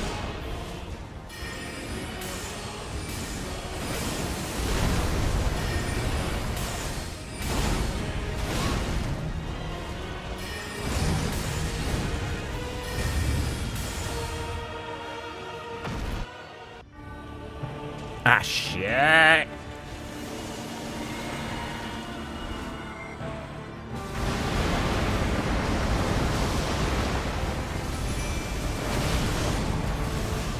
No, god damn it. I did the thing again where I drink the wrong flask.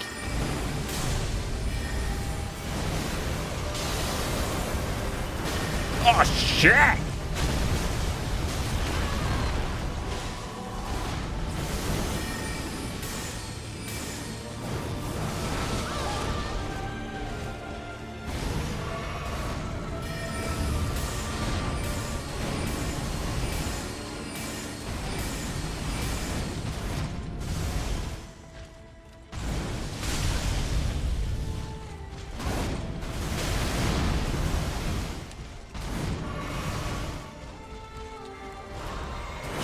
shit.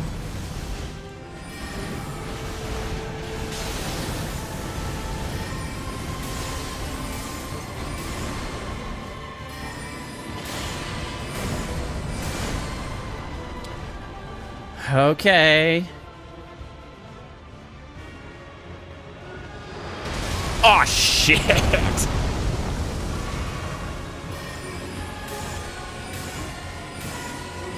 Oh, come on, come on, come on, come on, come on, come on.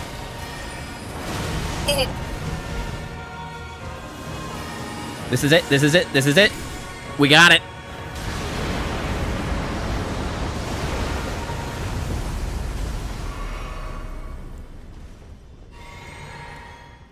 Oh, boy.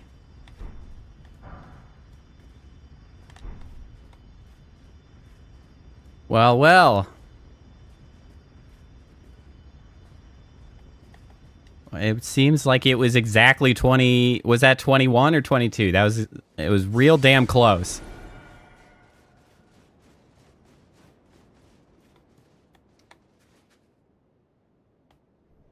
Whew.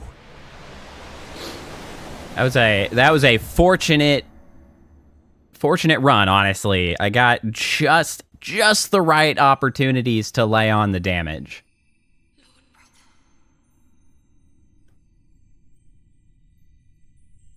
I'm going to be a god.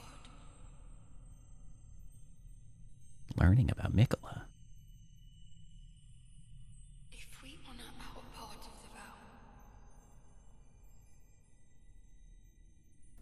Do it again. Well, I don't know about that. Promise me you'll be my consort. I'm freaking sweating. That had me heated.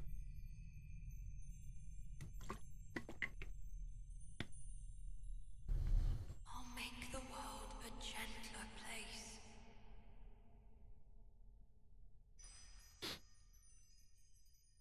That boss felt like a marked jump in difficulty over like all of the other bosses in this DLC. The circlet. Oh wait, I can just inventory. The circlet of light. Circlet of light which adorned Mikola's head as he returned in divine aspect. It has begun to fade into nothingness. Slightly boosts intelligence, faith, and arcane, while also boosting the power of Mikola's light. This circle was to be the very foundation upon which Mikola's age of compassion would be built, should it have ever come to pass. I need more information about Mikola, because I feel like I'm getting mixed signals as to whether Mikola was a shithead or not. Like, St. Trina was definitely interested in killing Mikola. Also, there's an awful lot of corpses around. There's like a whole pile of corpses. Like, what's the deal with that? Do bosses scale in this game? I'm not sure about the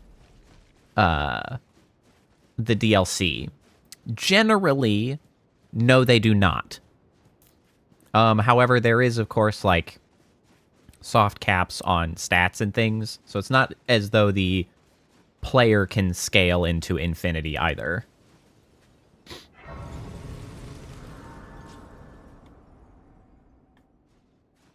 Whew, but we did it. That was exciting. Oh, stuff. Oh, it's Thialier. Needle, some masks. My hand's back. I didn't even call in hands back. I mean, as soon as I did, they get more health. Can't have that.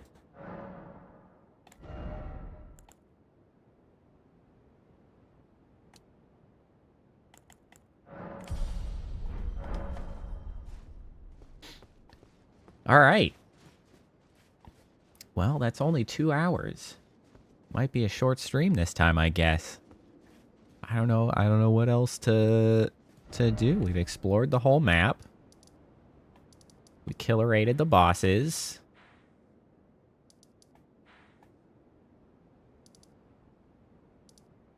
right? I mean, I think we've done everything. Not everything. I'm sure I've missed some stuff, but...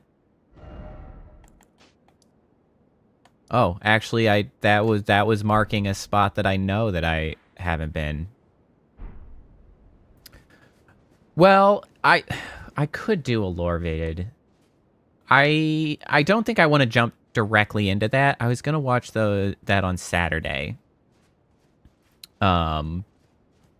Just to make a whole stream of it, because there's a few videos that I wanted to watch.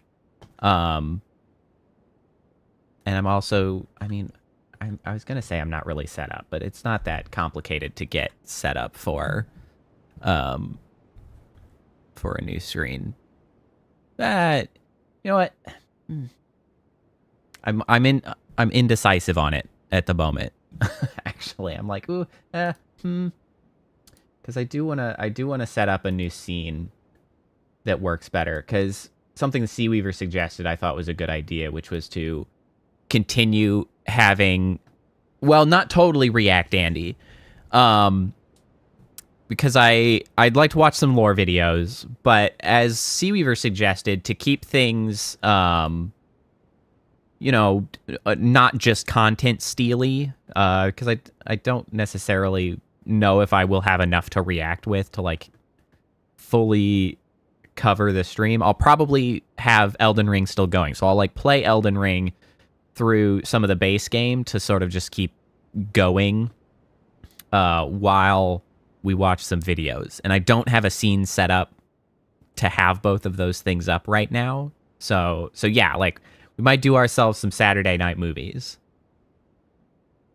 Anything simple. Well, honestly, I guess I could just keep playing. So one thing that I was gonna try to do, we'll just keep going. We'll go to the base game. As perfect as an ending as that would be, we're gonna go to the base game, and we'll just keep cruising. Because I kind of wanted by Saturday night, I was thinking it would be pretty interesting if I could get to Melania to compare how tough that final boss was with Melania, because Melania is, you know, has been the gold standard for the hardest boss in Elden Ring, and I'd be curious to see how it compares, because that fight with Radahn and Miquella definitely felt like a significant jump in difficulty over the rest of the DLC. Because prior to that, I didn't think the DLC was very hard. There was a huge amount of people talking about how hard the DLC was. And it was not like easy, and it was not boring. It was good. I enjoyed it tremendously. But it did not leap out to me as like, oh wow, that's like so much harder than the base game, because it didn't feel that way to me.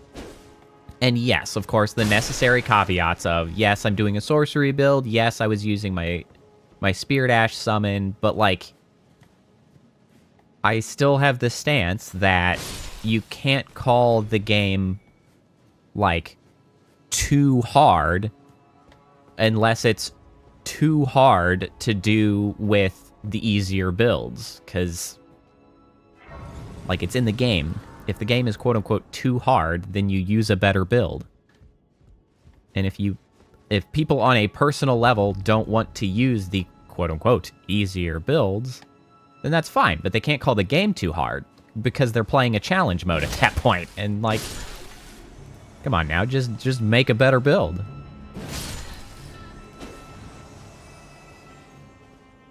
So that is something I always find very odd about the way people treat. Would I recommend the DLC personally? Absolutely. I would absolutely recommend the DLC. I thought that DLC was fantastic. Like, there have been a lot of people who called it, you know, like practically Elden Ring like 1.5. Because I mean,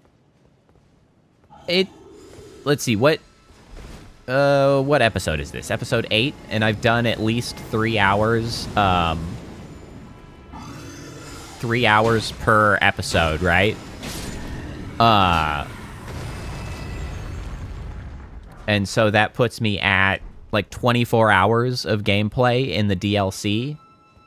And like 24 hours of like tremendous gameplay. And I cleared bosses quickly. So like a lot of people likely would have gotten a lot more time out of the DLC than I did. Like from a strictly like value-based standpoint, I thought it was like tremendous value. $40 expansion for like that much raw content is like good value.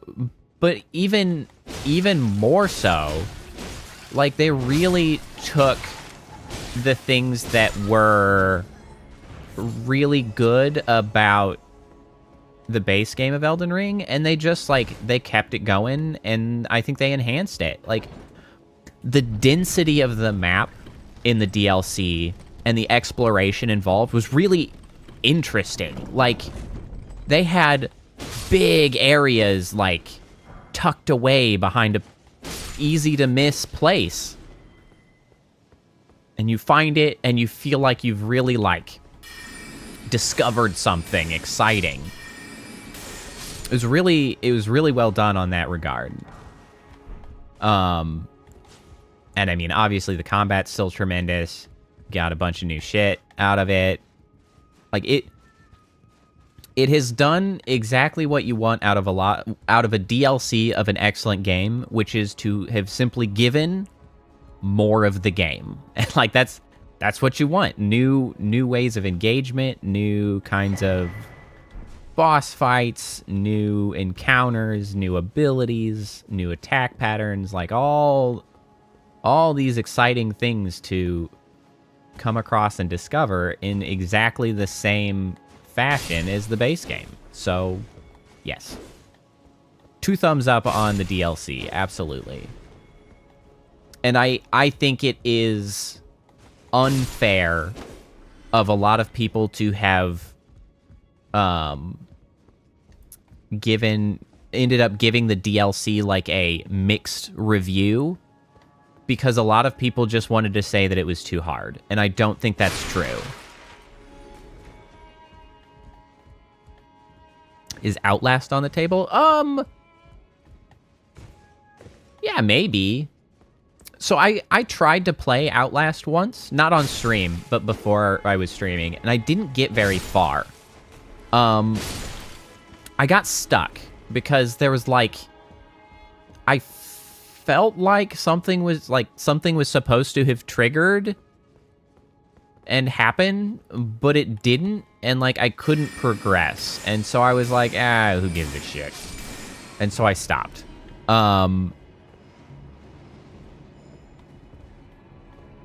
That being said, for stream, like, I could give Outlast a go. Honestly, I'd probably wait to do Outlast maybe until like Halloween time. Do a nice spooky stream with Outlast then. Cause you know, we got other stuff to play for now. And Halloween seems like a nice timely opportunity to do some horror stuff. It's certainly not off the table. But yes, as to your statement previously, Whitney, about the stealth archer in Skyrim, which is in fact classic. And I could actually go on a pretty big rant. So Stealth Archer is like the definitive way to play Bethesda games. And it is fun.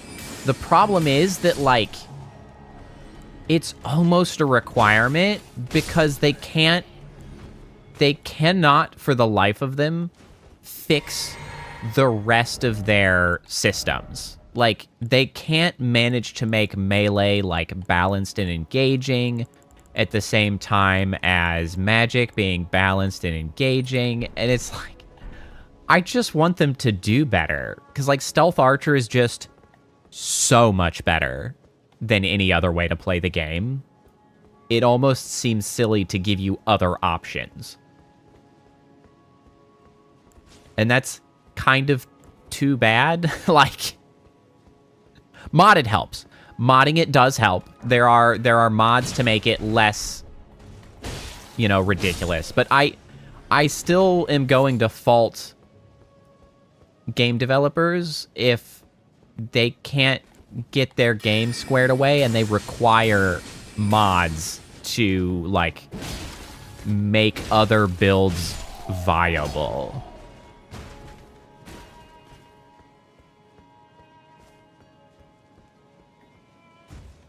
And that is not to discourage you, Whitney, from trying other things, because there is some fun to be had.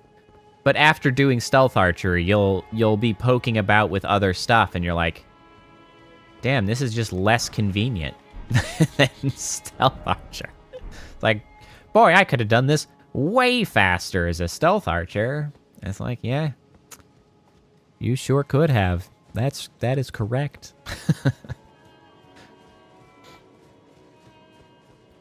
Well, and my biggest complaint with Skyrim and the Bethesda games has always been around the magic systems. Because, well, here I am with the sorcery build because I like magic. Magic systems are interesting and generally more engaging and give you lots of options and you know, solutions to problems, and that's cool. But, man, Bethesda really sucks at making good magic systems.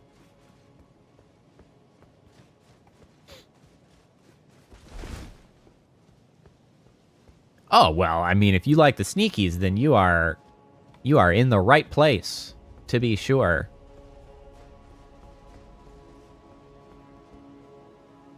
So that's just perfect.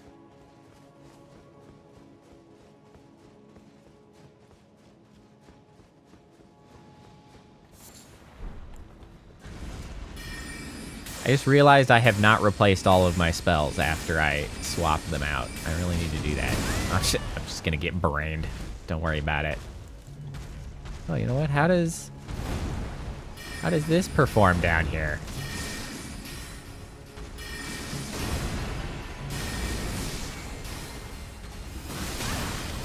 Owie. You know what? That spell is only okay, is what I'm determining.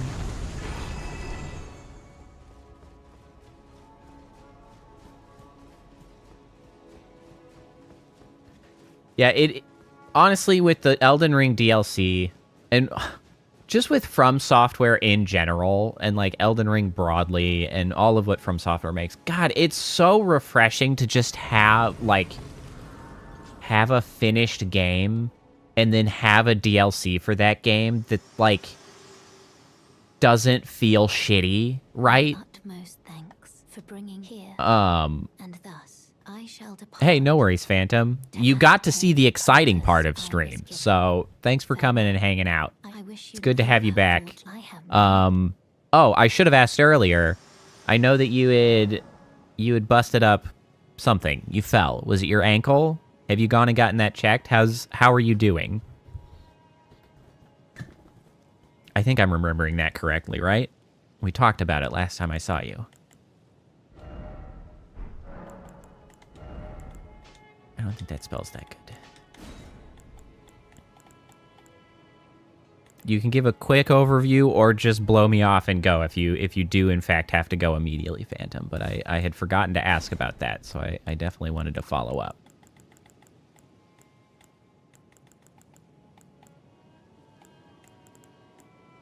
Where's the spiral spell? Ankle. Haven't gotten checked yet. Well, okay. I would recommend going and getting it checked. You don't want any lasting, you know, damage or detriment because you didn't get it checked and set properly or whatnot. But, hey, it's your life. You do what you want. Okay. Okay. All right. Just don't want you to have ongoing issues with that down the line. I hope you get it rested and feel better.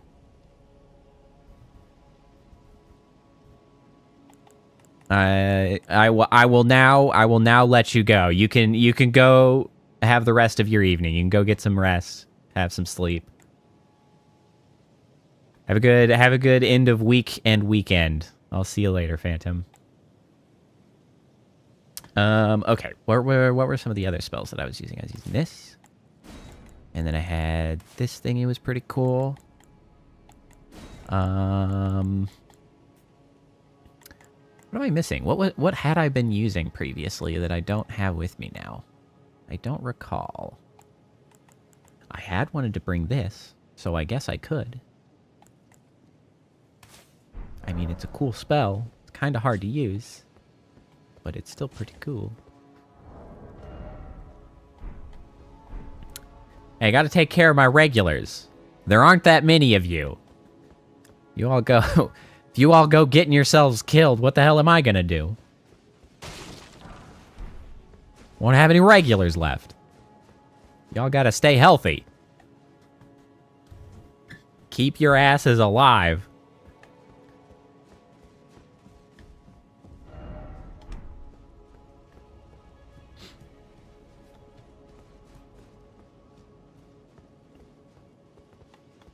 I especially can't have any of you that end up making it to having a freaking bit.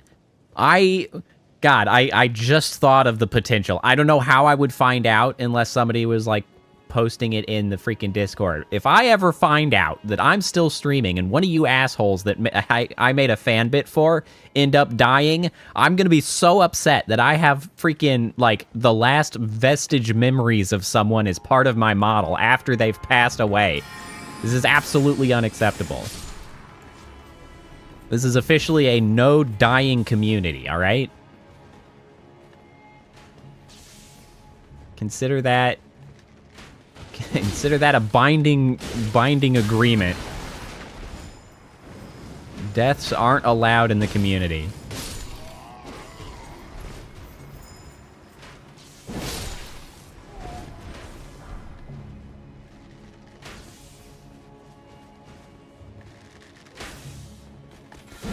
No, I've missed.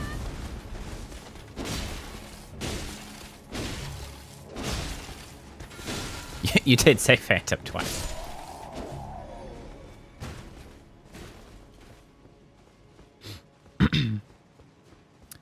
Well, we've got some we've got yeah, Scobolts, regular, Glow has been building up some regular status.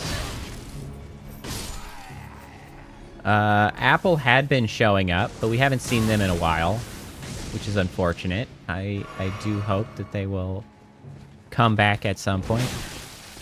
Ah, there's also Seaweaver. That's true.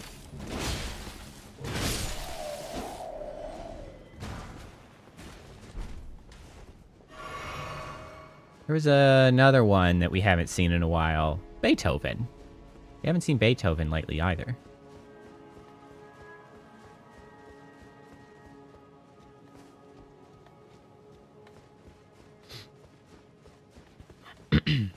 Beethoven was pretty consistent for a bit. That's okay.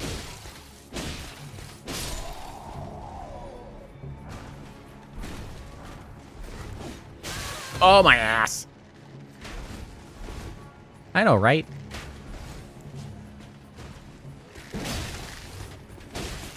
See, that's what I'm talking about. I already, like,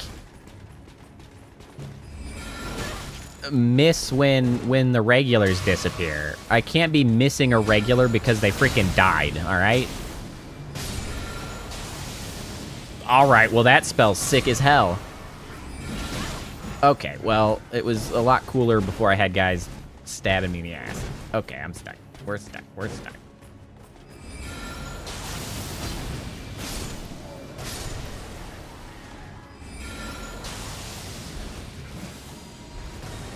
It would. I mean, it would always be unfortunate, but I just... Oh yeah, Cheddar. Cheddar's another one. Haven't seen Cheddar in a while. And see, this is, you know, this is why I talk occasionally about wanting to make sure that the channel is growing a little bit. And it's not like because I want the channel to be huge, but rather there's always some, okay, well, that sucked ass. There's always some degree of regular decay because people just find other stuff to do, right? Like, it just happens. And there's nothing wrong with that.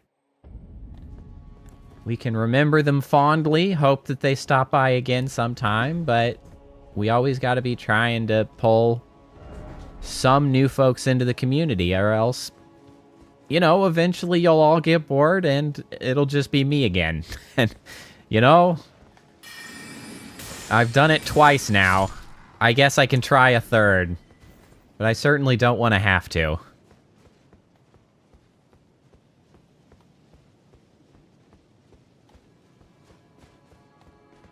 Yeah, Cheddar would do narration on what's going on.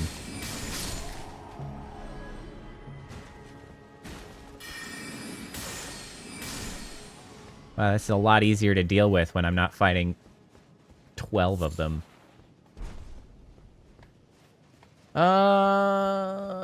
Where is it that I want to go?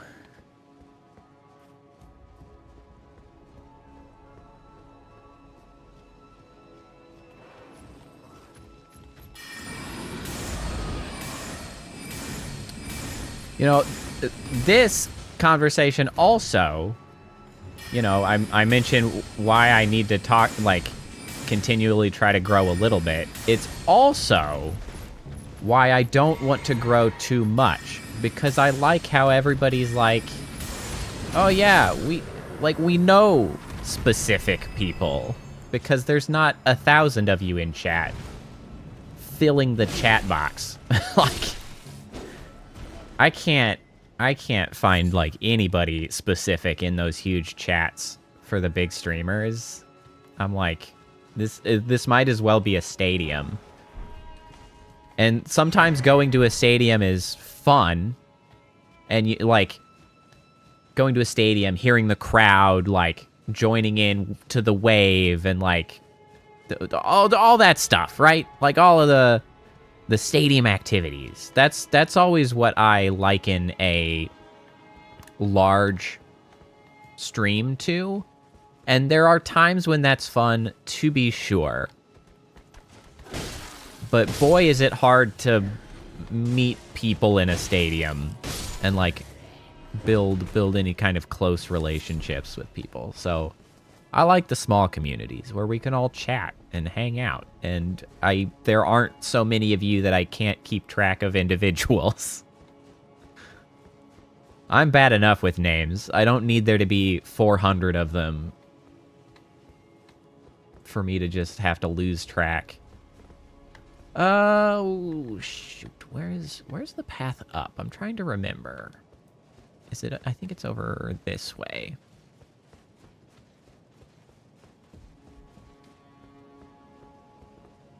Oh, yes, because I want to climb up the dragon, I think. The old Dargon. Yeah, over there.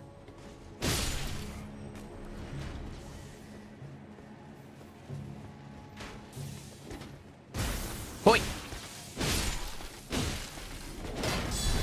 Hoi!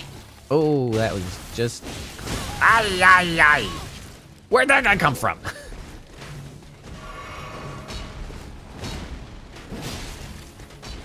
There's somebody with a bow back there. Oh, that's not the right spell. Oh my god, it's a mess. Hey, speaking of glow, we were just talking about you. Actually, like, not even joking.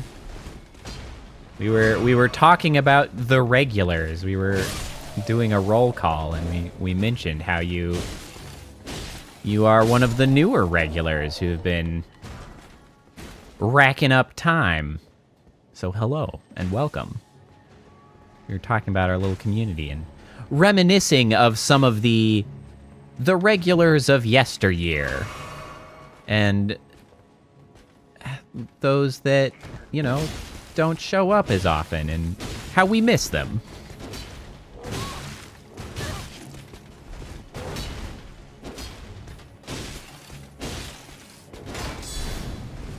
No.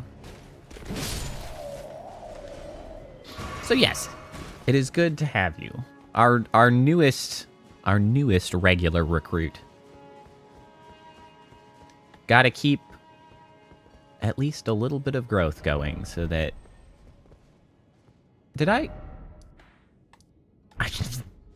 I forgot that I'm supposed to go get souls back when I die. I left them. Whoops. Whoopsies. You really do get to a point where you kind of stop caring about the souls once you've really hit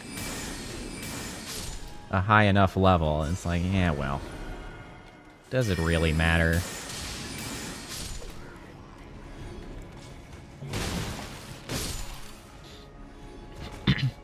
You will have to go back into the VOD, though. Well, if you're so inclined, Glow, because we did actually beat the final boss of the DLC. Just like... Oh, hold on. Let me check my time. I don't know. About a half hour ago. About a half hour ago, we managed to get in there and take down the final boss. And it was a fight. It was something else, to be sure.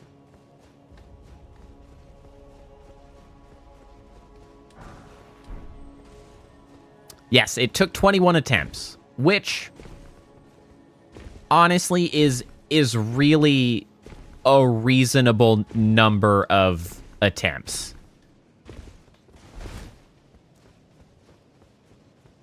Because I really do have to give an immense amount of respect for the people who, like,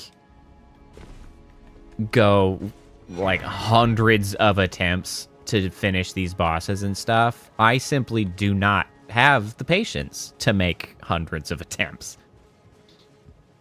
Like, if it takes me more than a few hours, like, I am on the emotional struggle bus at that point. I am no longer having a fun time.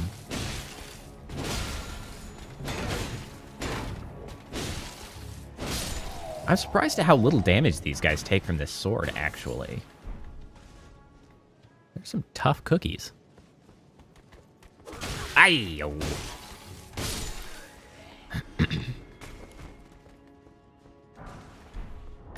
You know, I could change it up. Now that we're in the base game, we could do things a little bit differently. I could get my twin blades back out.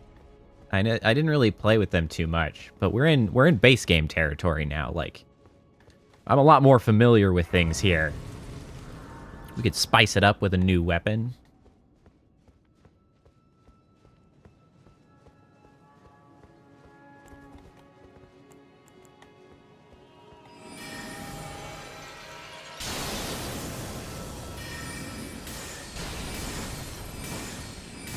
I mean, or I just magic the shit out of them, as I always do.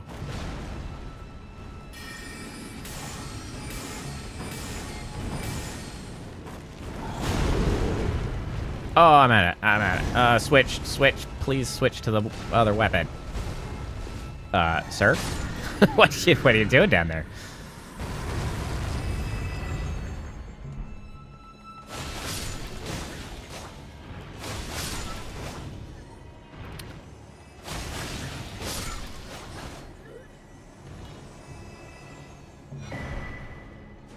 I freaking loved Armored Core, man.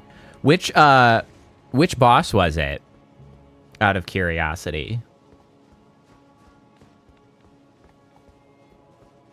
So I have a potentially. It depends if you got stuck on the boss. I have a potentially infuriating VOD out when I played Armored Core, because the first boss fight that a lot of people got stuck on, which I don't remember the name of because I am shit at remembering names.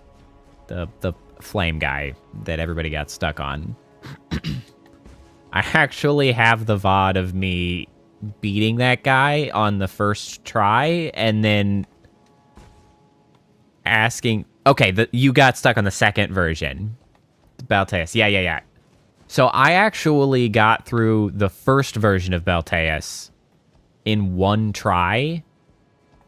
And I was actually kind of salty about it, because, like, I'd been having a pretty easy time with most everything so far in Armored Core.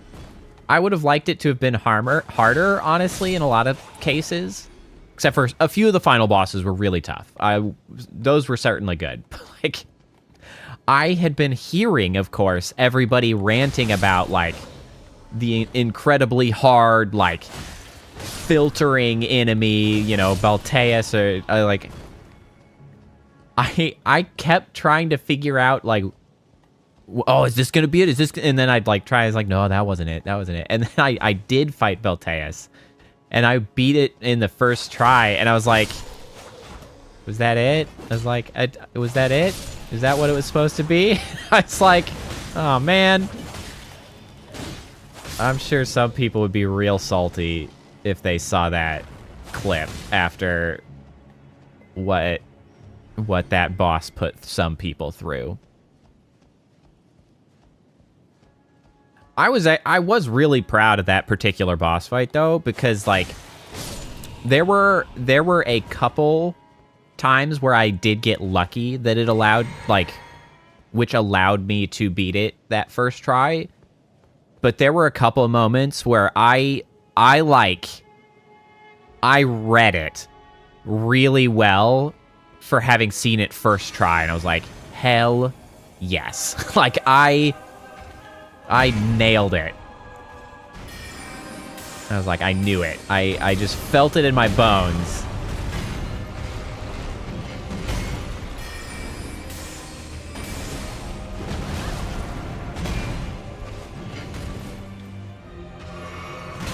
Ow.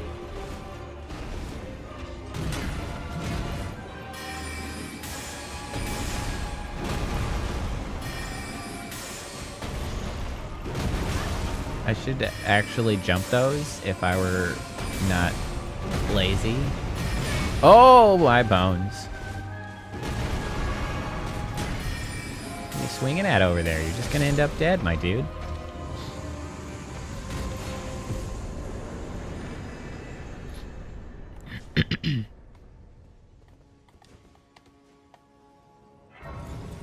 Yeah, God. I had the itch just a little while ago. I was like, ooh, maybe I could... I was like, oh, maybe I could play Armored Core 6 again. And I was like, God, I really want more Armored Core. My thing is, like... my favorite part of any game is the early parts where I'm, like, learning how it works and learning the mechanics. Like, learning what goes well, the surprises along the way. And it's just like, I really want to play... I want the first time experience with Armored Core 6 again. And I know that that's not what I'm going to get. And I'm like, God damn. Hey, thanks for hanging out, Whitney. I was glad you were here for that final fight. Get some rest. Have a nice sleep. Oh, this is where this is. I don't need to be here. Enjoy the end of your week. Tomorrow's Friday. That's so exciting. I keep forgetting that because it doesn't feel like Friday, but I hope you have a good time and enjoy the coming weekend. Yeah, there are really very few games that have sort of the mechanical, like, tightness and, like, satisfaction to put me through again and again. And honestly, I think Armored Core probably does have that for me to go back to. The problem is that, like, I need to sit down and actually decide to play differently.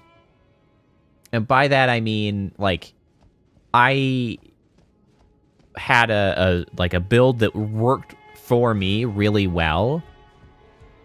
And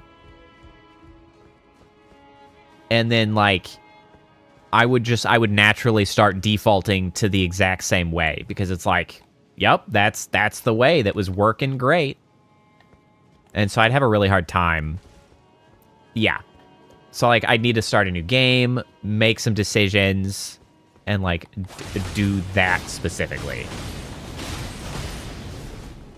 As to your question you asked about disappointed games are too easy, 100%. There are many a time where it's like, I'll just pick up a game, be like, this is way too straightforward, and I'll just, like, put it down. Like, that's not for me. I mean, that's a huge part of why I like From Software games a lot, because it can kind of, like, it avoids that. There's a lot to think about. And, like, that makes it much, much more satisfying. I should bump up faith. Although either strength or dexterity, if I plan to move forward using these swords. Those are all pretty good damage increases as well.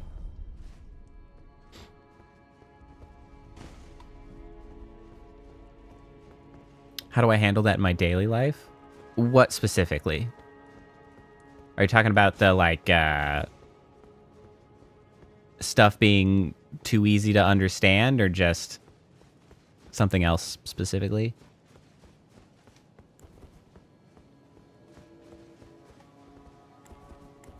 I actually don't have anything in my left hand. That feels so weird.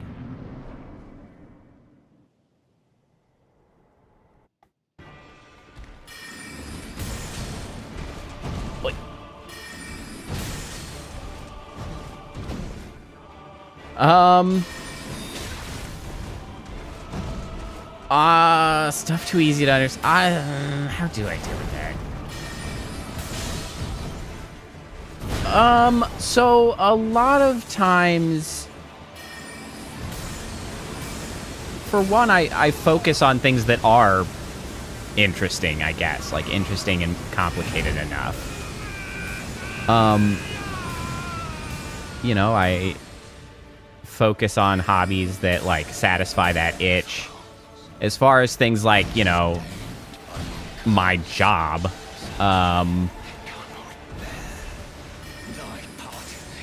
sometimes things are too easy. Well, I guess in a lot of cases I distract myself with, like, the videos on the side while I'm doing things, so I have something to think about. But also, you know, a big part is finding, like, I'm trying to think of why my job doesn't bore me too much, because it's a really good question, actually, because a lot of times it is simple. And I guess the people involved is an important aspect, because people are complicated, right? People are interesting. People are complicated. People are always something that you can think about and try to, like, figure out, right? And, like, oh, okay, how do we navigate this circumstance? How do we do that? And so, like, working with interesting people that don't suck, that are, like, on your team, trying to solve the same problems as you, that you have to, like, work together with, that's a big part. But also, you know, I guess I should also be thankful that my job, while aspects of it are more simple, I also have a lot of opportunities to get involved and expand in many different ways. So I work as a quality engineer on a team, which means I'm interacting with a product owner, our designer, our UX person, client, our developers. Like, I have my hands in, like, a lot of pieces of what's going on, so I get to sort of always move around and adapt and get to sort of pick up new challenges. And that helps me keep from getting bored. I sort of, in a lot of ways, introduce complexity to my daily life to keep from getting bored, now that I'm thinking more and more about it. Because I'd get bored at my job, so I'd start poking my nose in places it doesn't belong. So for several years, for instance, I was leading up our quality engineer interviewing practice, like our process for interviewing new people. So like, that's something new to think about. You know, how do you ask good questions? How do you train people to ask those questions themselves? How do you adjudicate who's good and bad?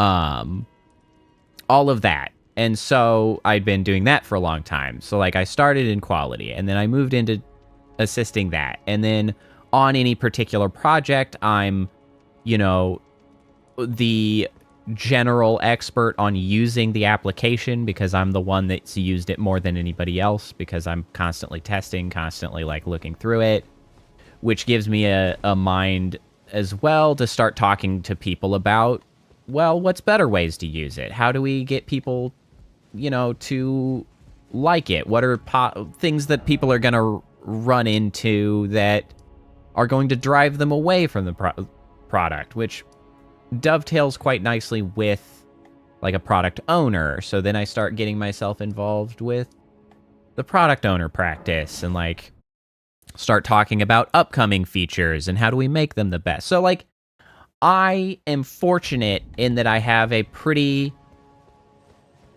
broad job, which keeps me from getting bored.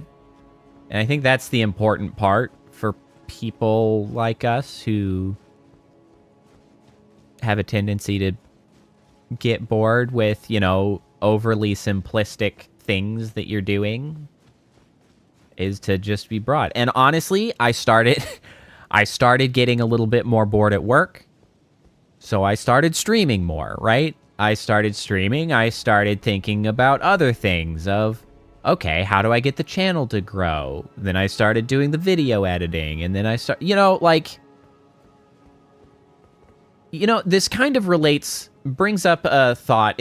I'm kind of ranging far afield from the specific question you asked, Lo. I hope you don't mind. I hopefully have told you interesting information, but now we're meandering as conversations do.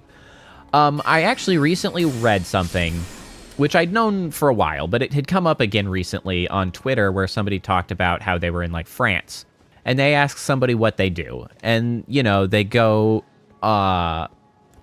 tend to go off on the things that they do for hobbies. Like, oh, I love to go to clubs. I love to dance. I love to go do hikes. I like those things. So like, from an American and probably Canadian as well perspective, it's common to ask like, oh, what do you do?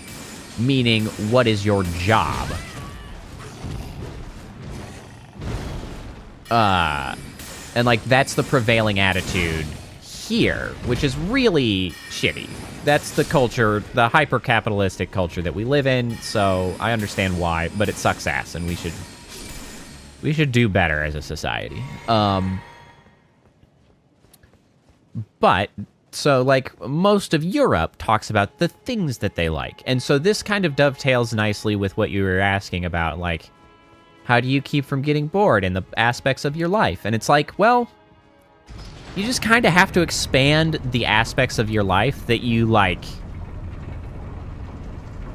find meaning in, right? I've never been one to particularly, like, tie my identity to stuff. I think it's part of why I'm a gender abolitionist and I'm agender and blah, blah, blah, those things, because I just don't tie identity to stuff as quickly as other people do. And in the same way, you should, if you find yourself being bored with things, you should broaden what you do with your life. We all gotta work, unfortunately, to eat. It sucks. But don't let that be the only overriding aspect of your life, if you can avoid it, because, well, the economy's kind of shit, and people are working too many jobs, and it's, if they can find any jobs, it's horrible out there. But I digress.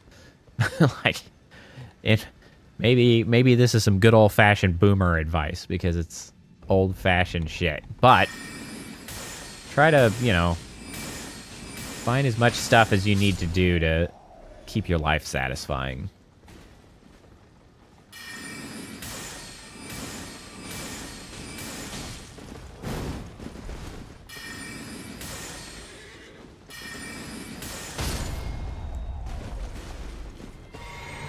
And the horse is okay.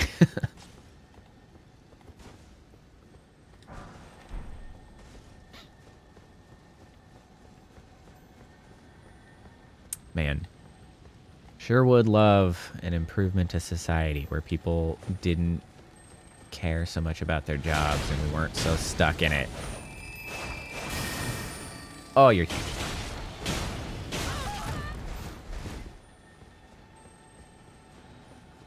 Come back here. Yeah.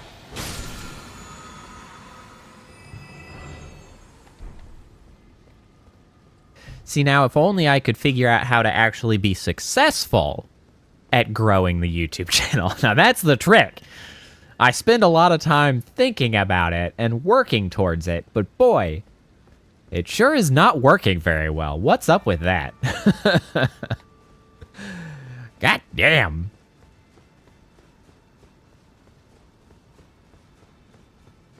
Well, I sort of know why it's not working, because I should be doing a better job of, like, I don't know, advertising on other platforms and stuff, but man, I sure do hate trying to advertise on Twitter.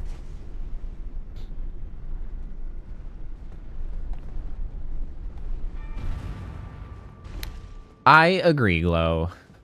Unfortunately, it's like people are forced to care too much about the work they do because, like, that's what they're told matters, and also if they don't work, they die. It's an unfortunate side effect. But I do wish people didn't have to be so stuck on it.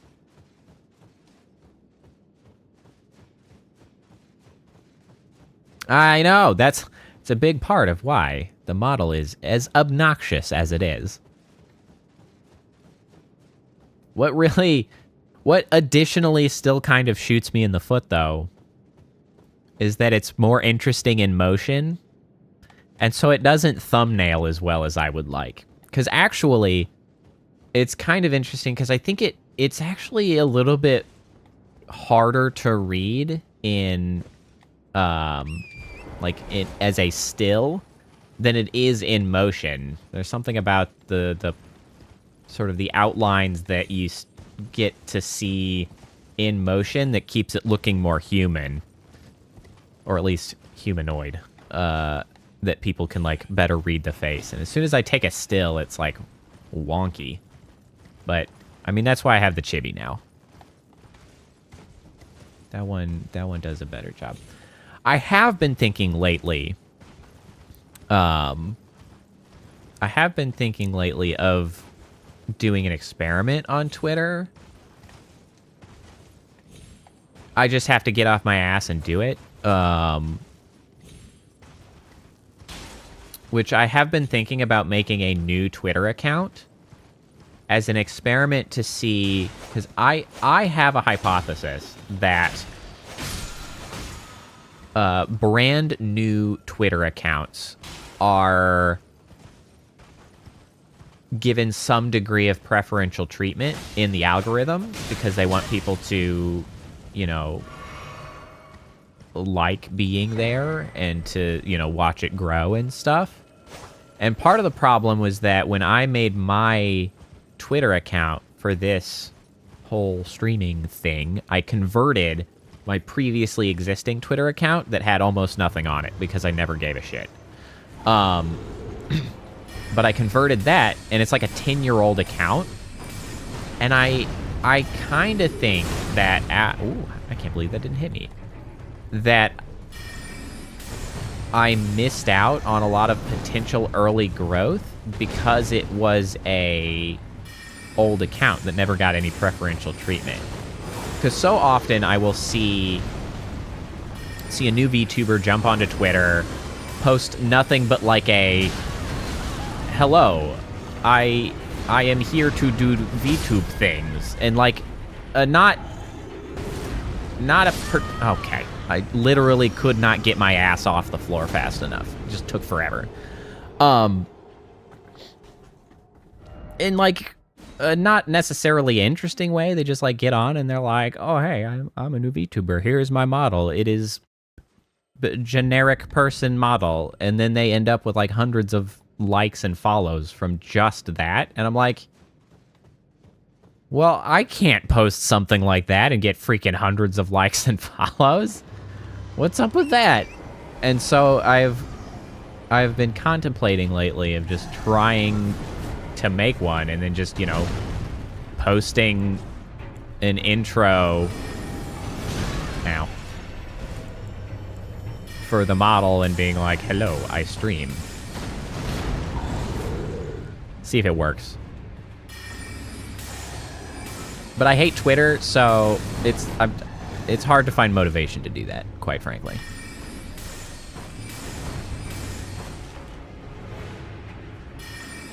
Damn, magic is still strong. Oh, why would you do that? Ah! Don't stop dodging.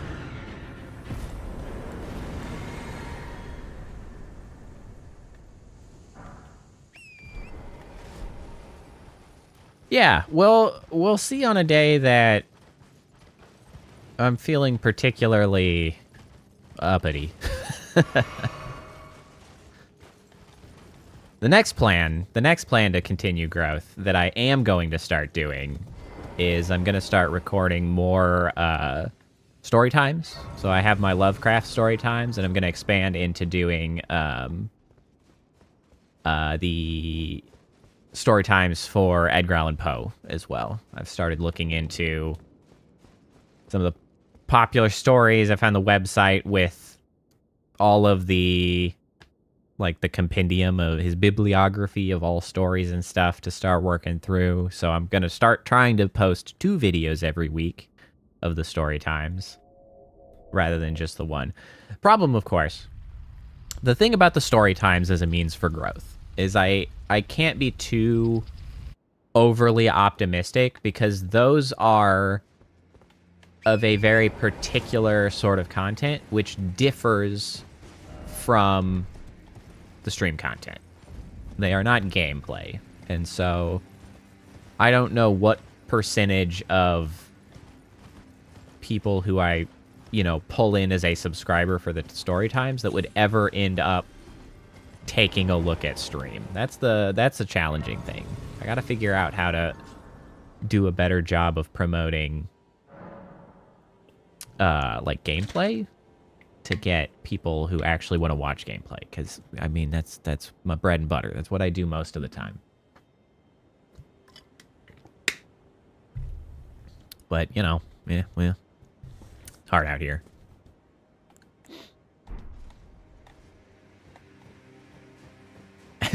As usual, we've slipped into me grousing about stream shit. But I think that stuff's interesting. I actually find it kind of odd how many streamers, sort of like, especially VTubers have a tendency to, like, shy away from talking about, like, the actual activity of streaming, and, like, streaming and what goes into it, and what are some of the things you have to do, and the challenges with it. Specifically on stream. Like, that's half the hobby I'm doing here, you know? Like, half the hobby is doing the stream thing. So, like, I like talking about it. I don't know how to find the people who like listening to that sort of conversation, because those are the people that I need. That's my niche. I talk about streaming while streaming. It's an Ouroboros of content. You know what? I don't really need to fight those guys. I'm just gonna run past. Yeah, it's a bit readings of games. That's an interesting idea. the challenge there is finding, like, actual narrations that can be done that preferably doesn't require me to write synopses of, like, any game that I wanted to do that for, you know? So the benefit of having, like, Lovecraft and Poe is that, well, those are already written. And I just gotta sit down and read it. Because I do still have...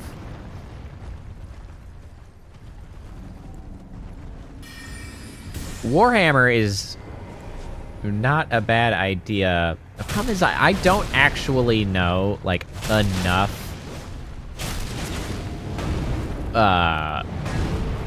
Warhammer lore, like, in a deep capacity to really talk on it.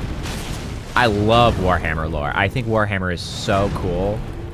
And 40K as well. Like, I love the lore in those games. I love watching videos about the lore from those games. I just don't have a deep enough understanding. And again, the whole full-time job thing really gets in the way of the hard work of, like, sitting down and writing scripts and stuff for that. Because if I was doing something like that, I'd really need to write a script, and I do not have the capacity for that.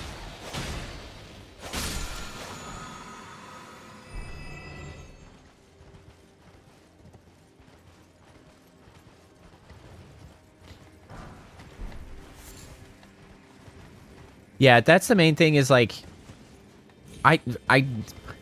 those are good ideas. Like, you're barking up the right tree in the idea of, like, because I hadn't also thought, like, oh, I could, like, read some books off stream and then, like, you know, write summaries and sort of talk about what those were for, like, Halo and some of the video games or Warhammers, like you suggest. Problem is, I don't have freaking time to sit down and, like, read so many books. God damn, my full-time ass job, paying the bills, but taking up all my time. Yeah, exactly. Like, read a book and then talk about it. That's a good idea. But I, unfortunately, don't really have time to sit down and read a whole bunch of books. Which is why I've been using, you know, Lovecraft and Poe, because those are in the public domain. So I can simply read them and no one can stop me.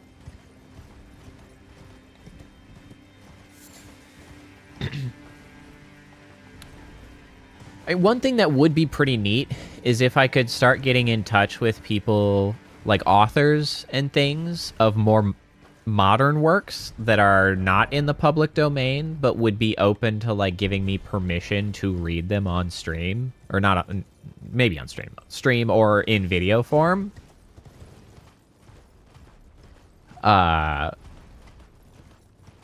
I think that would be cool, but I'm not really sure where to find them, and I also don't want to end up finding books that actually kind of suck. Like, I don't know if I want to... I don't know how to find, like, good authors that I would be happy to read on stream that would be willing to give me permission. So I do think that would be a cool... Well, and also we're escaping the idea of streams and video games again, but, like, I don't want to simply, like, toss out my story readings as, like, a meaningful part of my content, because I do like doing the story readings now. Like, I like that those exist. I want those to be half of the things I do. And so I really have just been running my ass around. I kind of forgot what I was doing. We're going over this way. Well,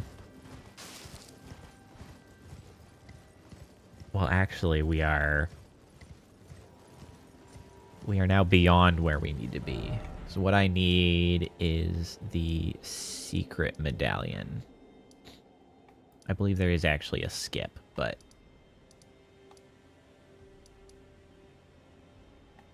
it's over here somewhere. Alright, off we go.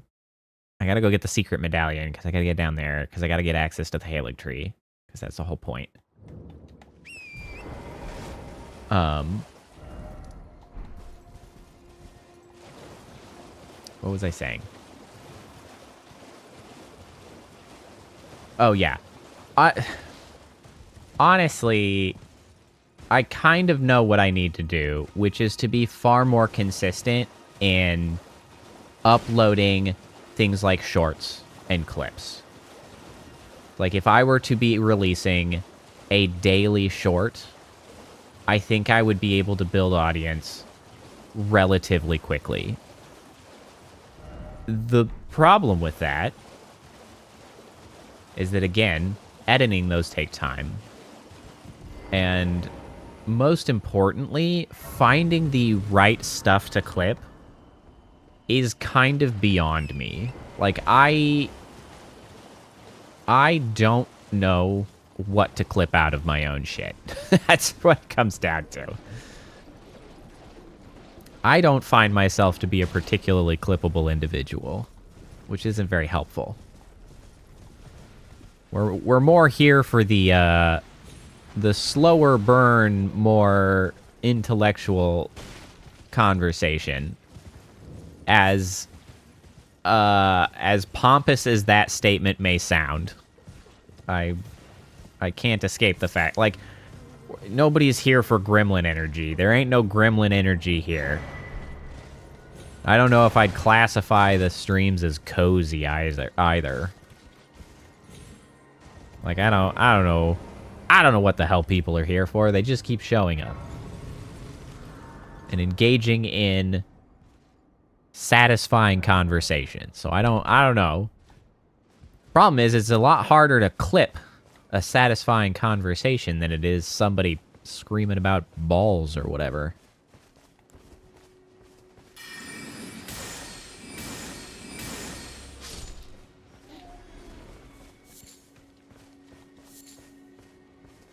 But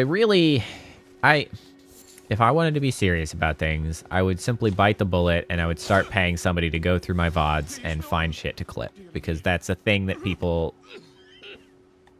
will do. But I don't really want to spend the money when streaming doesn't make me any money. You must keep it out. Thank you. And if you should need, then please give it to... Where is the other Erdtree medallion? I always forget. I don't suppose I happen to have the other Erdtree medallion. Just luck out? I sure don't. Okay, let's look it up. To the internet. Erdtree medallion.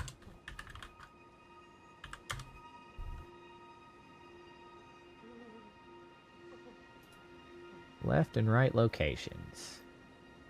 Here. And... oh, that's right. It's behind that castle.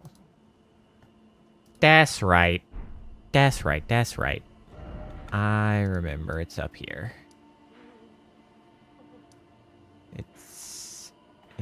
It's up here in the Castle Soul.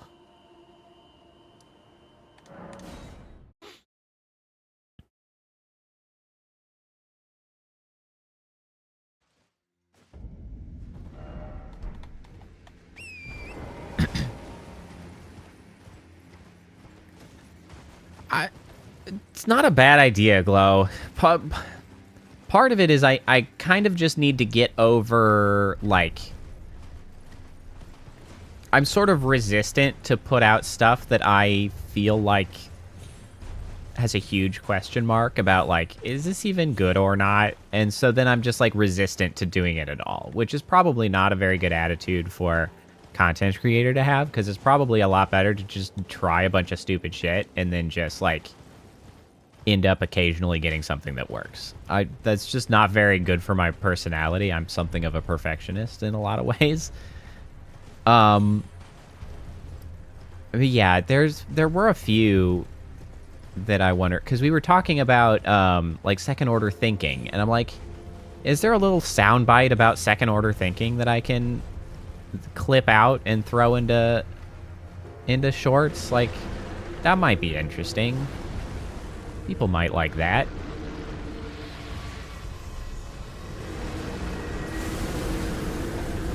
I know, and yes, you are right. And actually, it is one of the things... So I've actually talked about this before, a little bit, mostly just because I think it's interesting, but like, it might be considered something of a hot take, but I think there is something of, like, hardships that ends up driving towards success for streamers. Like, people all aboard the struggle bus, I think, end up being more successful streamers.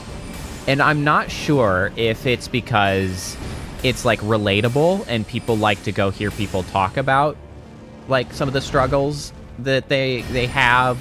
People feel, like, sympathy for the tweets that they put out when they're talking about, like, all of these hardships that they're going through, or if it's simply related to people who are, like, freaking stuck, end up, you know, you're so close to death, simply having more drive to just do whatever it takes, right? Because I was like, if you're out of job and you ain't got no money, you will probably try very hard to make the streaming thing successful because you need any kind of income at all. And I am, I suppose, in a sense, cursed with, like, a quote-unquote normal, like, comfortable life.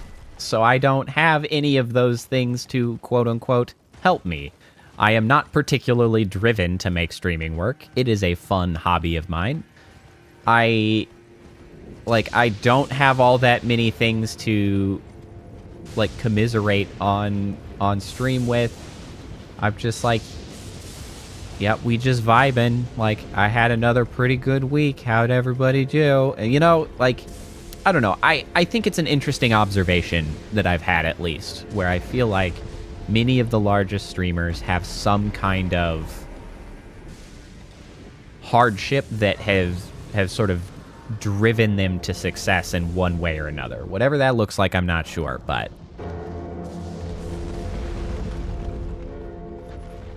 a lot of VTubers especially, you'll commonly, like, find out that they have, like, physical disabilities or something like that, and so, like, VTubing is an excellent place for them to go because, like, it doesn't really matter if they have a physical disability. Oh, right. This guy's just gonna jump around. I gotta use the night comments. There we go. That's better.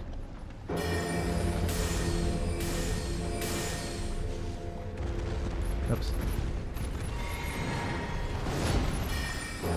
No, sir.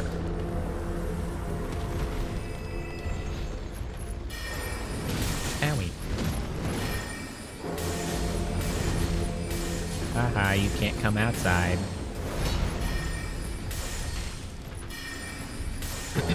There you go.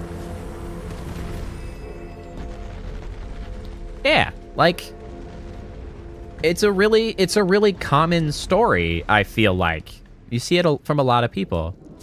Which, I mean, I think is great. I think it's awesome that exists as an option, to be sure. I comment on that with literally zero judgment, merely an interesting observation, which drives me to be curious about, you know, like, what leads up to it and its effects overall. That is it.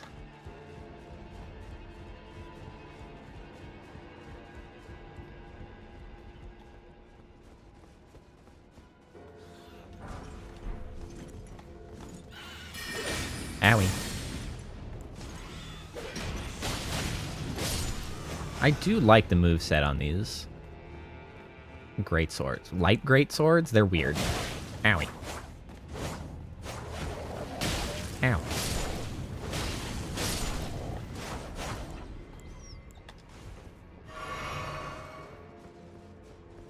Ugh.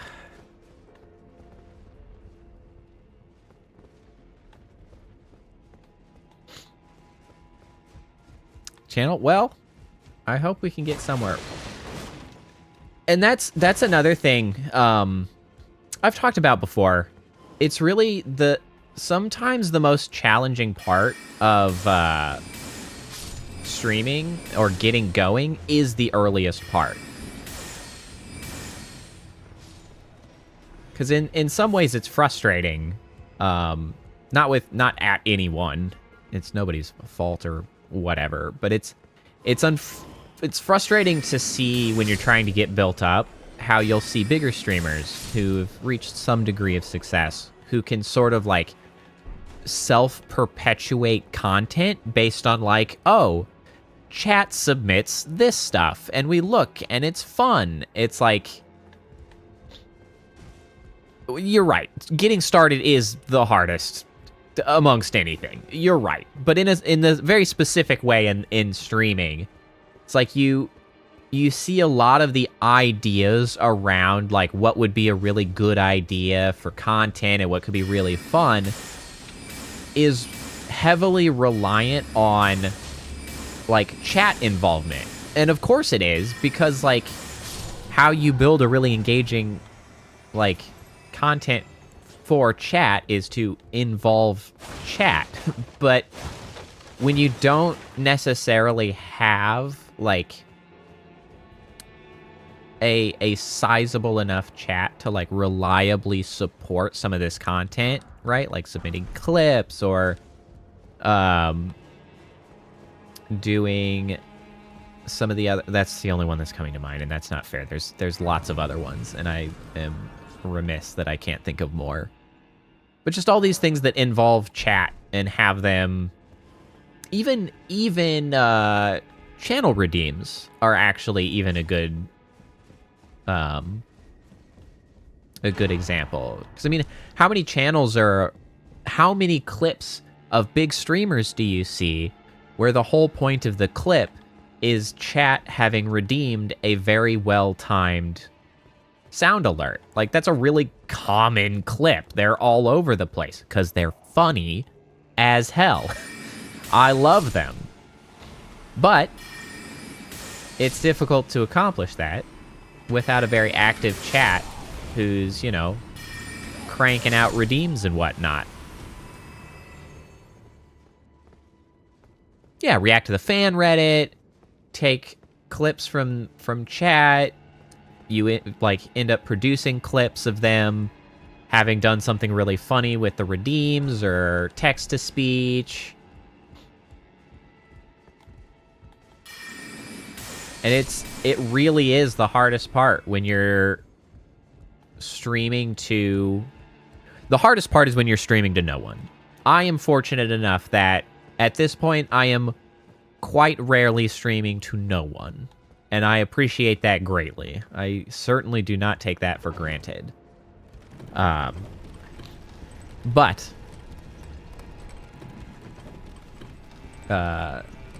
for a sort of well-sustained chat activity stance.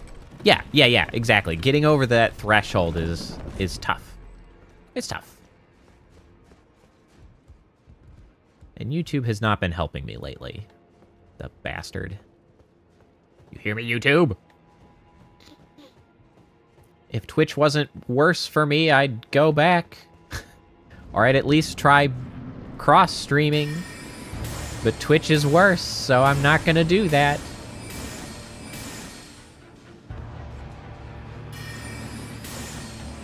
I don't like you. You're running at me too fast. Hoi! Hoi!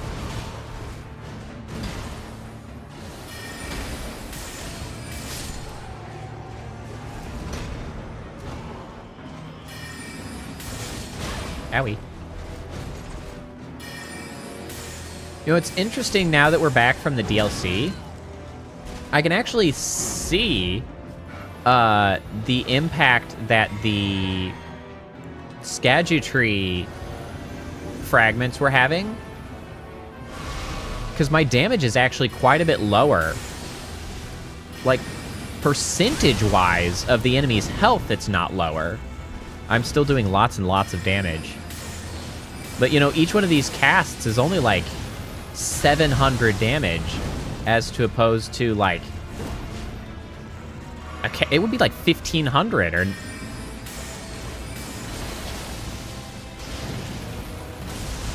It's interesting.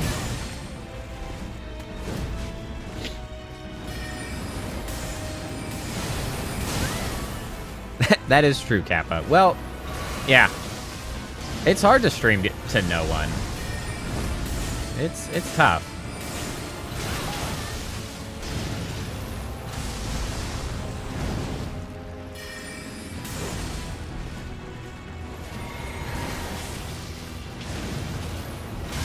Oops, that was early.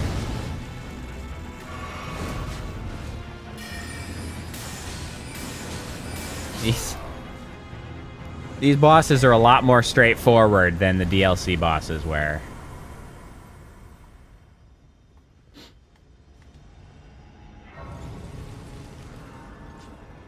But these are not, like, late game bosses just yet. Well, that one's getting to be late game. Well, that's good. At least you can enjoy your model, and I'm glad you enjoy your model. That brings great pride to me as the one who made the model, so thank you.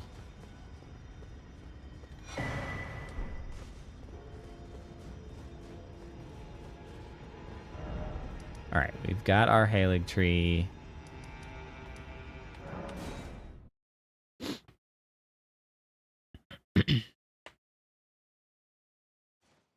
Yeah.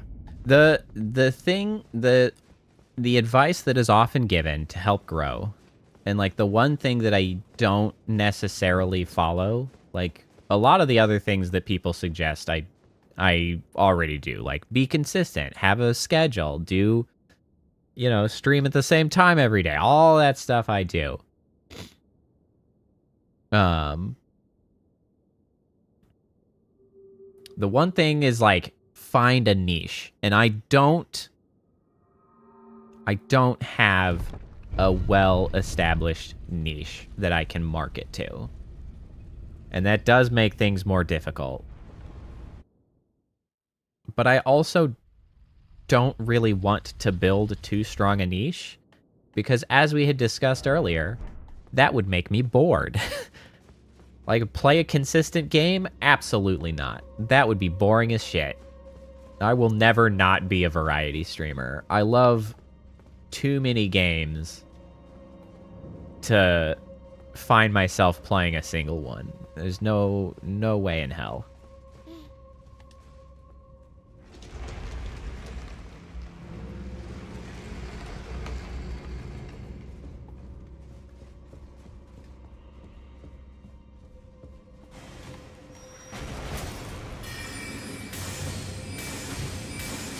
You know, also on the subject of Vignon that you mentioned, Kappa. One, yes, you should go in there and fix your shortcuts. Fix your shit.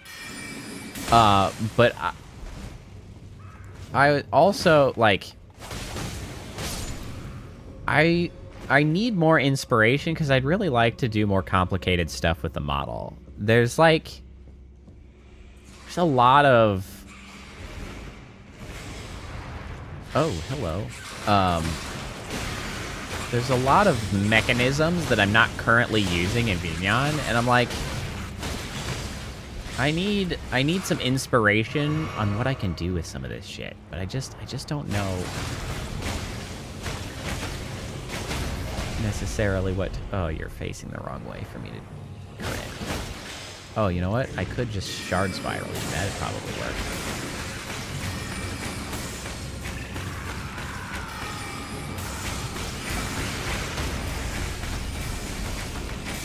Chew him up. There we go. Oh, right. I guess you will need the names for things, potentially. Yeah, well, if you get to working on it, let me know. I'll pull up the names of the stuff. Oh, although actually you might not need it. Because Vignon's actually implemented searches for all of the things like the objects and things. If you're supposed to put in an object to like activate or deactivate or stuff, there's a search now. So you might be able to find what you need without me. I can help, obviously, sure, but there's actually tools now within the application itself to help you track down what you're looking for. Yeah.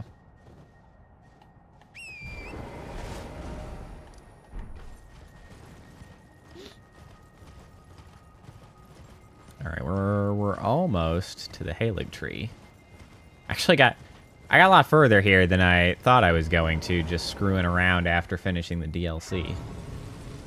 Like hour and a half, and we've covered like half the game. Honestly, we just moseyed through half the game. Ah, yes, you do need to get rid of stream elements. True, true. Time to switch to mix it up. Owie. Although mix it up's a lot more work to get set up.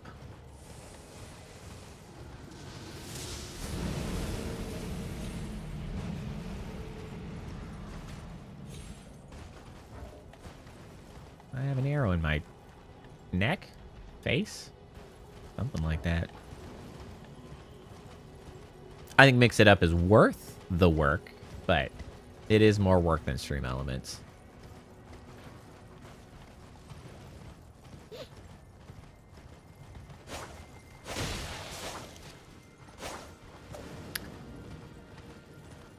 Yeah, I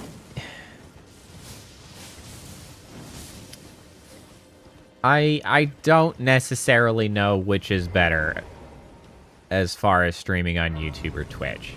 Twitch really is still hypothetically the place where like more people are at, and raids and things are extremely beneficial to getting attention for streaming games. But like, I just don't know.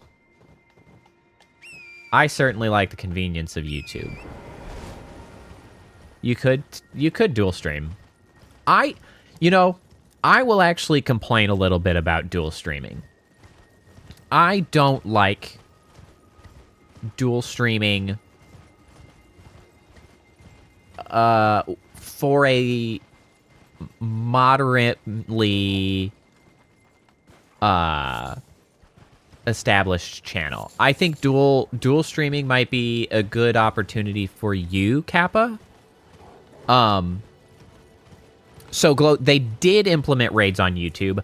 Irritatingly, I can't use them because you actually have to have over 1,000 subscribers to be eligible to do redirects. I could receive a raid, but I can't send a raid. And what's frustrating is that like sending a raid, I would love to participate in growing like raid culture on YouTube. However, I simply don't have enough subscribers to actually do it. And there's not a lot of people who themselves do like redirects because it's just not as established a sort of activity as it is on Twitch. I know, right? It's very annoying. But as to the point of dual streaming, so Kappa, I think dual streaming could work well for you because you're such a small channel already. You could go about dual streaming, get it all set up, and then essentially see if you end up with a modicum of success on either platform. I don't like dual streaming that much in a lot of instances because I don't like how often I'll be cruising through like YouTube VTubing streams, because just seeing for new people to possibly meet, go like have a quick chat in their channel, find people to maybe raid once I am large enough to do so, blah blah blah, all that. How many times I'll go check and then find out that they are just restreaming, and like I'll see that on YouTube they have maybe 1 or like 3 viewers, and I'm like, oh, a channel that is of relatively equivalent size that I could go like network with in a like a equivalent way. And then only to find out that, well, yeah, on YouTube there's only like 3 people, but on Twitch it's actually like 25 people are on Twitch. And it's like, okay.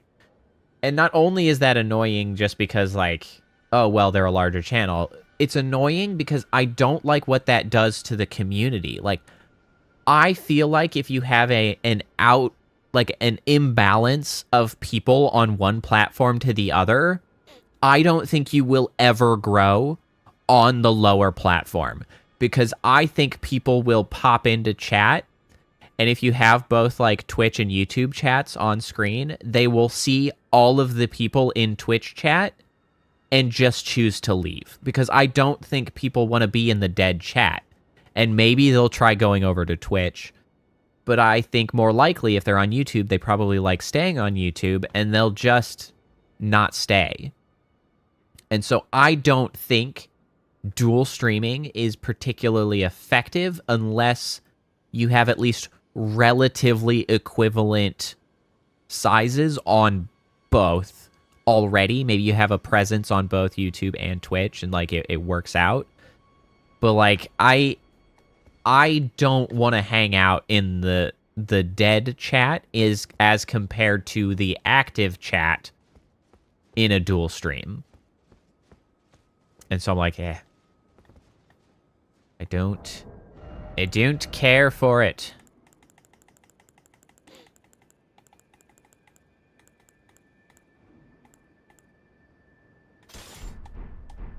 All right, so let's see. You know what? Actually, it's almost 3.5 hours. I'm not going to go into this place. I hate this stupid thing. So I'm going to do this next time. We'll deal with this next time. Did I find? Yeah, I got this for it here. Hey, Priestess. Well, we've just been cruising through about half of the game already. We're just making it through.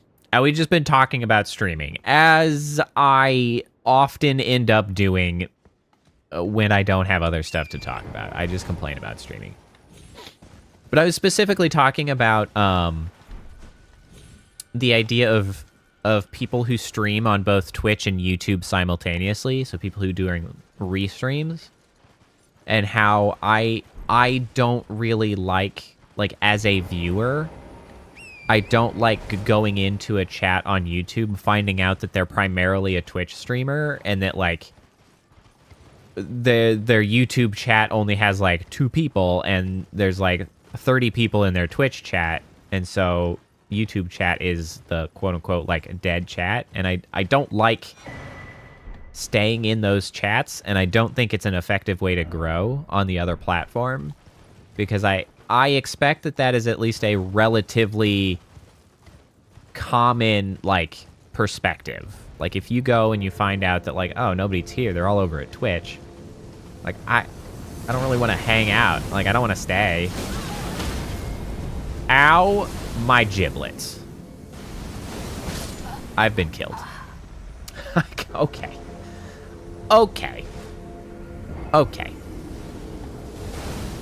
That was an incredibly accurate series of strikes.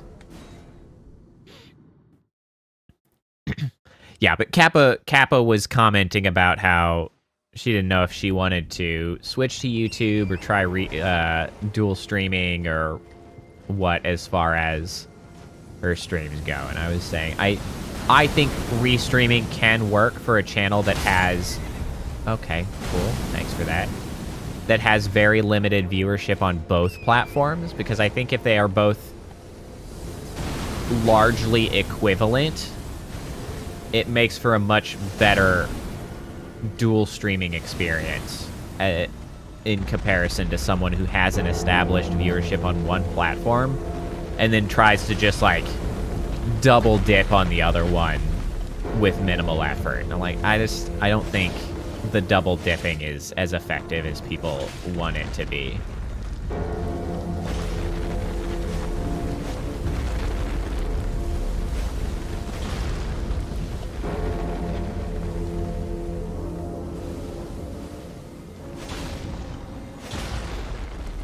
Dark Souls death sound. Yeah, that's easy enough. Popular noises like that are good just because I can usually find a YouTube video that's just the sound that I can rip.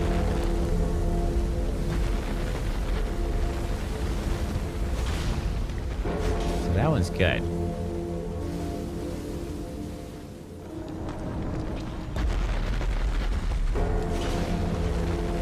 Yeah, exactly.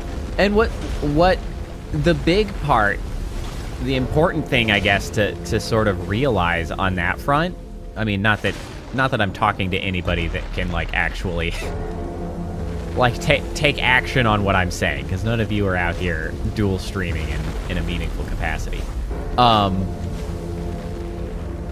Is that it doesn't actually matter the reality of it. Because I've actually been in some that I did end up wanting to chat a little bit.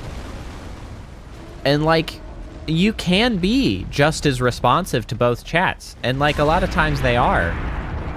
But, like, it's just that emotional response of getting there and being like, oh, well, like, it doesn't even have to match reality. It's just if you go in there and you see Twitch chat, like, cruising, and YouTube chat hasn't had anything said in 15 minutes, it's like... It's...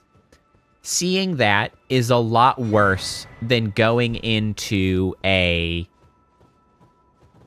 YouTube chat that hasn't had anything said in 15 minutes, the exact same YouTube chat, but not having a Twitch chat. Going into that one gives you a far different emotional experience, because you go there and you're like, oh, like, I can have a very direct conversation with this person. That's cool. Like, maybe I'll try that. Like, that's the emotional response that I think is possible, at least. If you go in there and YouTube chat hasn't spoken in 15 minutes, but Twitch chat's cranking away, the emotional experience is, I'm a third wheel.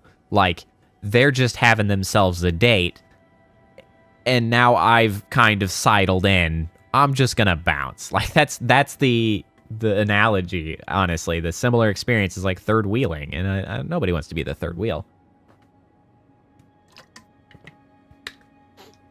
And, I mean, I guess it's not that big a deal to the people who are doing the dual streaming, because, like, it's not like it's a huge amount of work. Crash the date. Always an option. It's not like it's a huge amount of effort to, like, set dual streaming up. So it's like, they're not out anything. It's just, as a viewer, I wish I didn't have to go through so many YouTube streams to find somebody that's, like, actually streaming on YouTube. That's like, they're actually a dedicated YouTube streamer. Because those are people I try to track down who are VTubers, try to grab, try to follow, try to, you know, keep track of, try to potentially build networking with if I can go catch a stream at some other time, you know, all that stuff. My edges are looking mighty sharp. Oh, I'm always sharp, baby. But also, am I looking sharper than normal? in reality? I don't know. I could be. Who knows? Oh, on the subject of tracking down people and potentially meeting new ones, there was a very interesting Twitter post. Twitter post someone put out that they're going to do a stream that they kind of casually tossed out the idea of, like, oh, sometimes I wish I could just take Push the button? Yeah, I can push the button. We can push the button. Nobody's new here. Everybody's seen the button, but it's fine. I'll push the button. You ask for the button, I'll push the button. It's been a while. But they were talking about the idea of like, oh, I wish I could just take like my streaming mutuals and grab different people that I think have like similar energies or would mesh well. I could just smash them together into like a collab or something. And a lot of people responded, I including. It was like, I think that's a good idea. Like, freaking go for it, And so they put up a new post and was like, if you're interested, like, sure, comment below and they'll do some streams where they go through, they like investigate some people's content and are like, sure, like, we'll grab some people. So I put my name in, and it'll be interesting to see in the coming weeks if they put some streams together, if they match people up, if they find somebody for me to do a meet and greet stream with. I like the meet and greet streams with, actually. I have also finagled my way into a street. Whoa! What an incredible combination. It was Twitch and streamer. We should really just combine the words Twitch streamer into streecher. Don't worry about it. I stumbled across a Twitch streamer because I've gotten to occasionally perusing the channels to see if there are other small streamers. I'm like, who can I follow? Who's interesting? I found one over there named Viridian. And she seems pretty cool. I've been to a couple of her streams already. Gonna go hang out in her stream again tomorrow, hopefully. Build some rapport. And I'm gonna message over to her, and I'm hoping that she might be interested in similarly doing a sort of meet and greet stream. And then possibly be up for collaborations in the future. Because honestly, if I had anything that would be like a type of stream that I would like to do more of, I really liked when I did the stream with Moo Chanterelle, who I still keep track of and occasionally pop in and say hi to her in her streams. I did a stream with her that was just like hey, let's like, I think you've got energy that I really like. I think we'd vibe. And she was like, that's awesome. I think you've got energy that I like and we'd vibe. And so we did a stream where we chatted, and it was like, I really liked it because one of the reasons that I vibed with her and I thought she'd vibe was because like she also talks about streaming. She does a lot of ASMR. She's an ASMR artist. She does a lot of like spicy audios. She does stuff like that. I really like getting people like that and asking them about like, what got you into doing this? What got you into streaming? How long have you been doing it? Why did you pick the model that you did? Like, again, I like talking about streaming. Like, streaming is part of the hobby, and I like talking about that. That's a type of stream that I would like to do more. I would like to wrangle more people that are, like, up for talking about the streaming journey and, like, how's it been going? What are the things that you've struggled with? How did you overcome some of those things? Like, I like that stuff, and I would really like to do more of that. The challenge, of course, with getting those set up is I have to find people, and I have to network, and I have to, like, do the thing. And now, from that front, yes, work is a bit of an inconvenience on that front, but honestly, now we run into my other challenge of dedicating a lot of time to streaming. And that one I have to blame on, well, I blame on my choice to spend time with my wife, essentially. Like, a lot of, I don't have a tremendous amount of, like, free, just, like, time to go watch, like, hours of streams and to go, find people, track them down, build rapport. Like, I can do that in, like, small doses with, like, one person at a time. Because I don't have a tremendous amount of free time. Like, Well, yeah, I know. Well, and of course I'm not going to, but it's just like all of these things eat into the time that I could be like just Sigma grind, grind set on streaming. And it's like, I can't, we run back into the issue that I am well adjusted with a full-time job without like tremendous woes and challenges put upon me that like I have to go live normal life and then also try to stream. It's hard to also stream and be like successful when you are also living like a full life, like full normal life on the side. It makes it very difficult.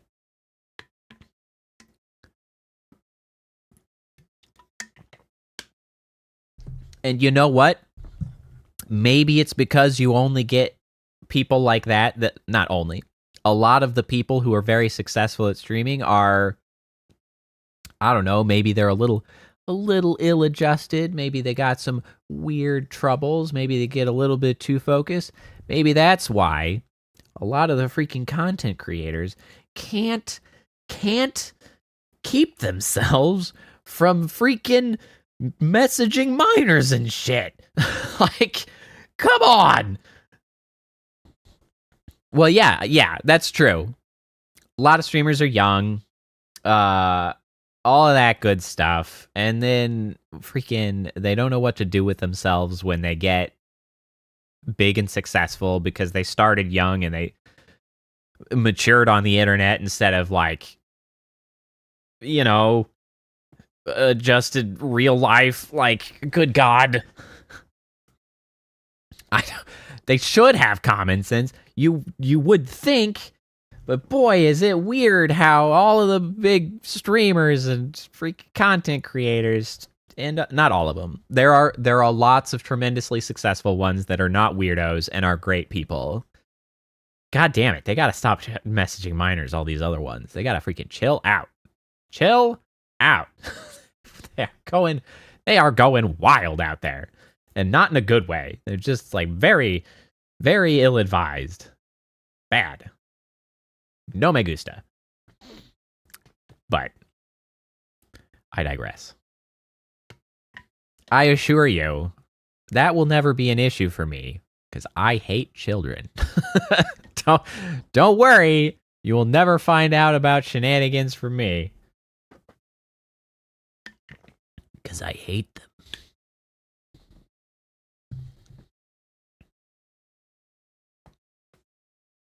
God, I can't imagine trying to specifically target content to like 13 to 17 year olds. Oh my God. I would go insane. I can almost identify when young people come into the chat, like by their first or second message. Like, I am pretty confident a lot of times I'm like, that's a young person. Like, I don't immediately chase off young people. Like, I really don't. I don't care too much if young people choose to watch the channel. I'm not particularly risque. I do curse a lot now, but nothing particularly wild. So it's like, I'm like halfway to family friendly, but man, I don't think young people tend to stay in the chat for very long because I don't talk in a very young person friendly way. Like, I just don't. Like, a lot of shit's gonna go over their heads. Like, sorry, I'm not dumbing shit down. Glow, it's a long-running fact that I, in fact, hate kids. I threatened to kick a baby in the... what's the game? Neo 2. There was baby kicking threatened. And I had no complaints with filtering my text. It's a known fact. Nobody likes them kids around here. I mean, Kappa's the same way. If we're collabing and we're playing a game and like freaking any kind of a baby comes into the game, we're just like, ugh, disgusting babies. Like it's just every time we're like, ugh, vile, gross. Yeet the child. Get it out. It's gotta go.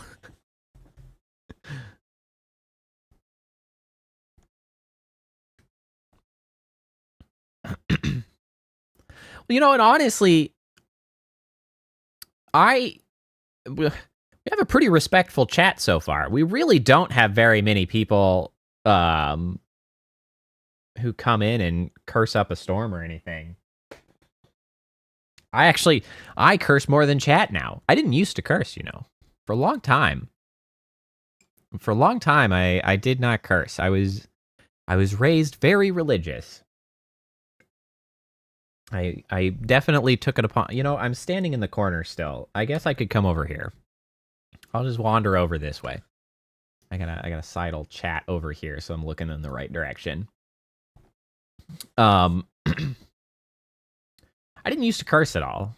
I was raised really religious, and so I had taken it upon myself to be very straight-laced. No shenanigans. And then, over time, I was kind of like, yeah, language is words. Like, specifically restricting words is kind of irrelevant when, what actually matters is the intention behind them and the possible harm caused. And me saying, oh shit, because I got my ass beat in Elden Ring is, not harming people. So it's like, specifically, limiting myself to saying, oh, shucks, instead of, oh, shit, is kind of silly. But, I mean, it's not really important. But, it's just one of those things of self-reflection and considering, why am I thinking this way? And it's like, well, I was always told this truth that it's bad to do that. And it's like, is it though? Yeah, that is true, Kappa. Home was not particularly religious, but we went to church. We were put into religious school for some reason. I don't know why. We just were. It's, that's fine, Glow. You can like babies. You're allowed. Somebody's got to. But yeah. Now I am not religious. I was, and now I'm not. We could talk about that another time, perhaps, when I have much more time and we're not just wrapping stream up. Because honestly, religious deconstruction as an interesting conversation in general. Granted, that one is a little bit more of a hot topic to be put forward, on stream. It's a divisive topic, and most people want to avoid the divisive topics, but we talk about anti-capitalism and communism, so what's a little bit more of a divisive topic, right? Who gives a shit? Well.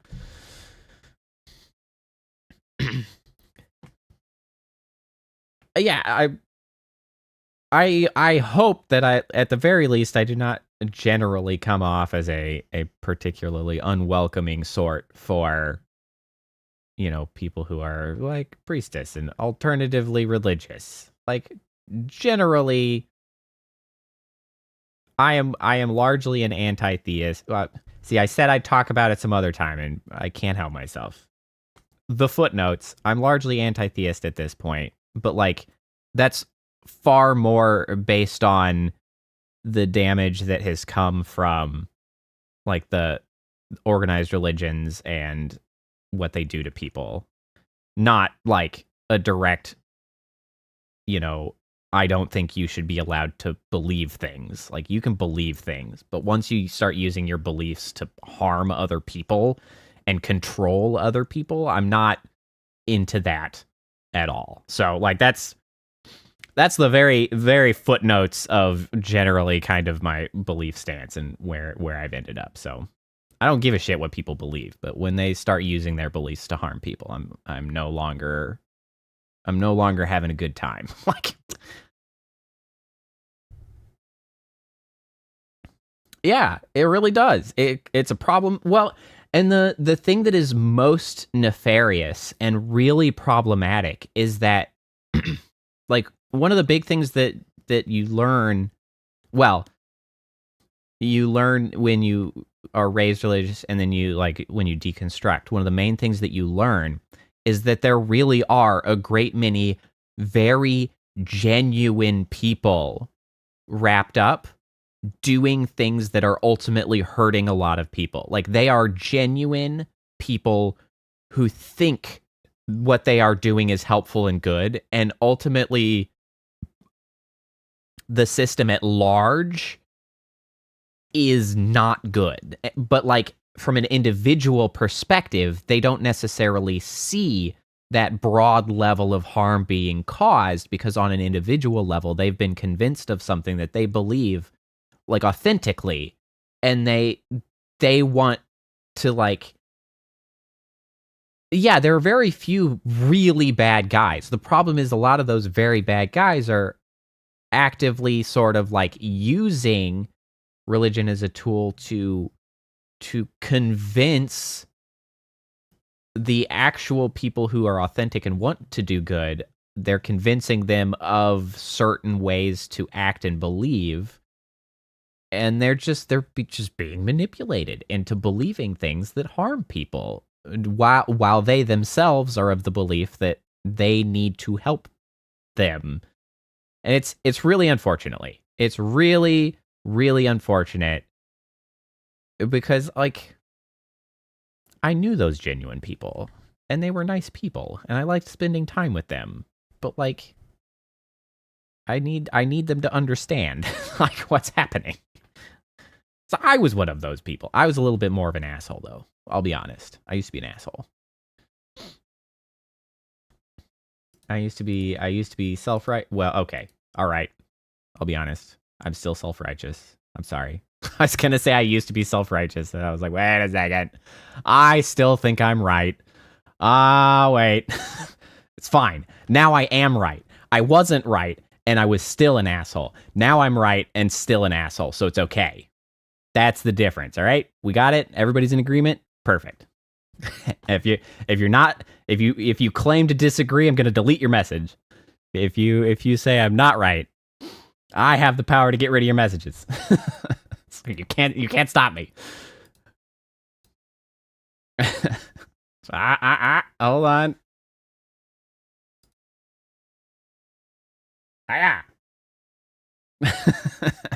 Gone. Oh, it's gone. It never happened. Never even happened. Do what? It's gone. There's nothing there.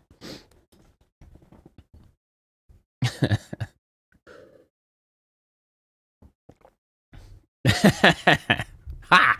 I even have clips disabled. You have no power here. You can do nothing. I am the Alpha and the Omega. I am the god of this channel. Well, not just this channel. Yeah, that's right. Censorship.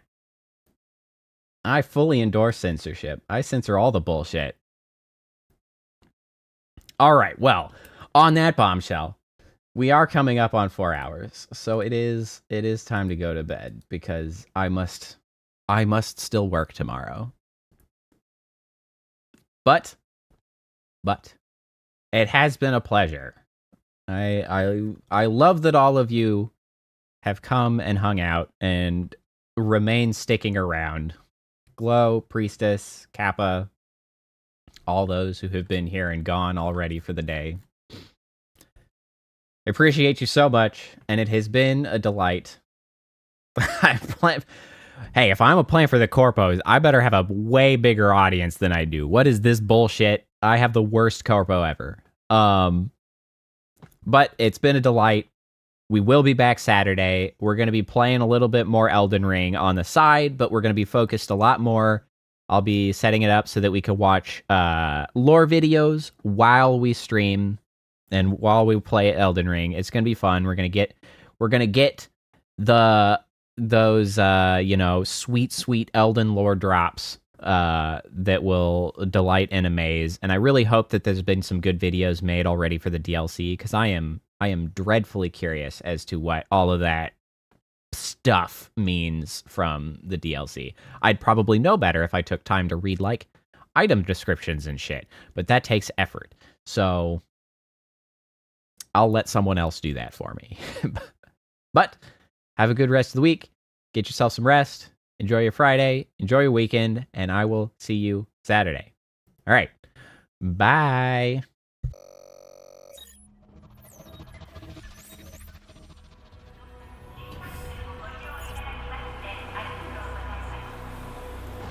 Initiating goodnight sequence.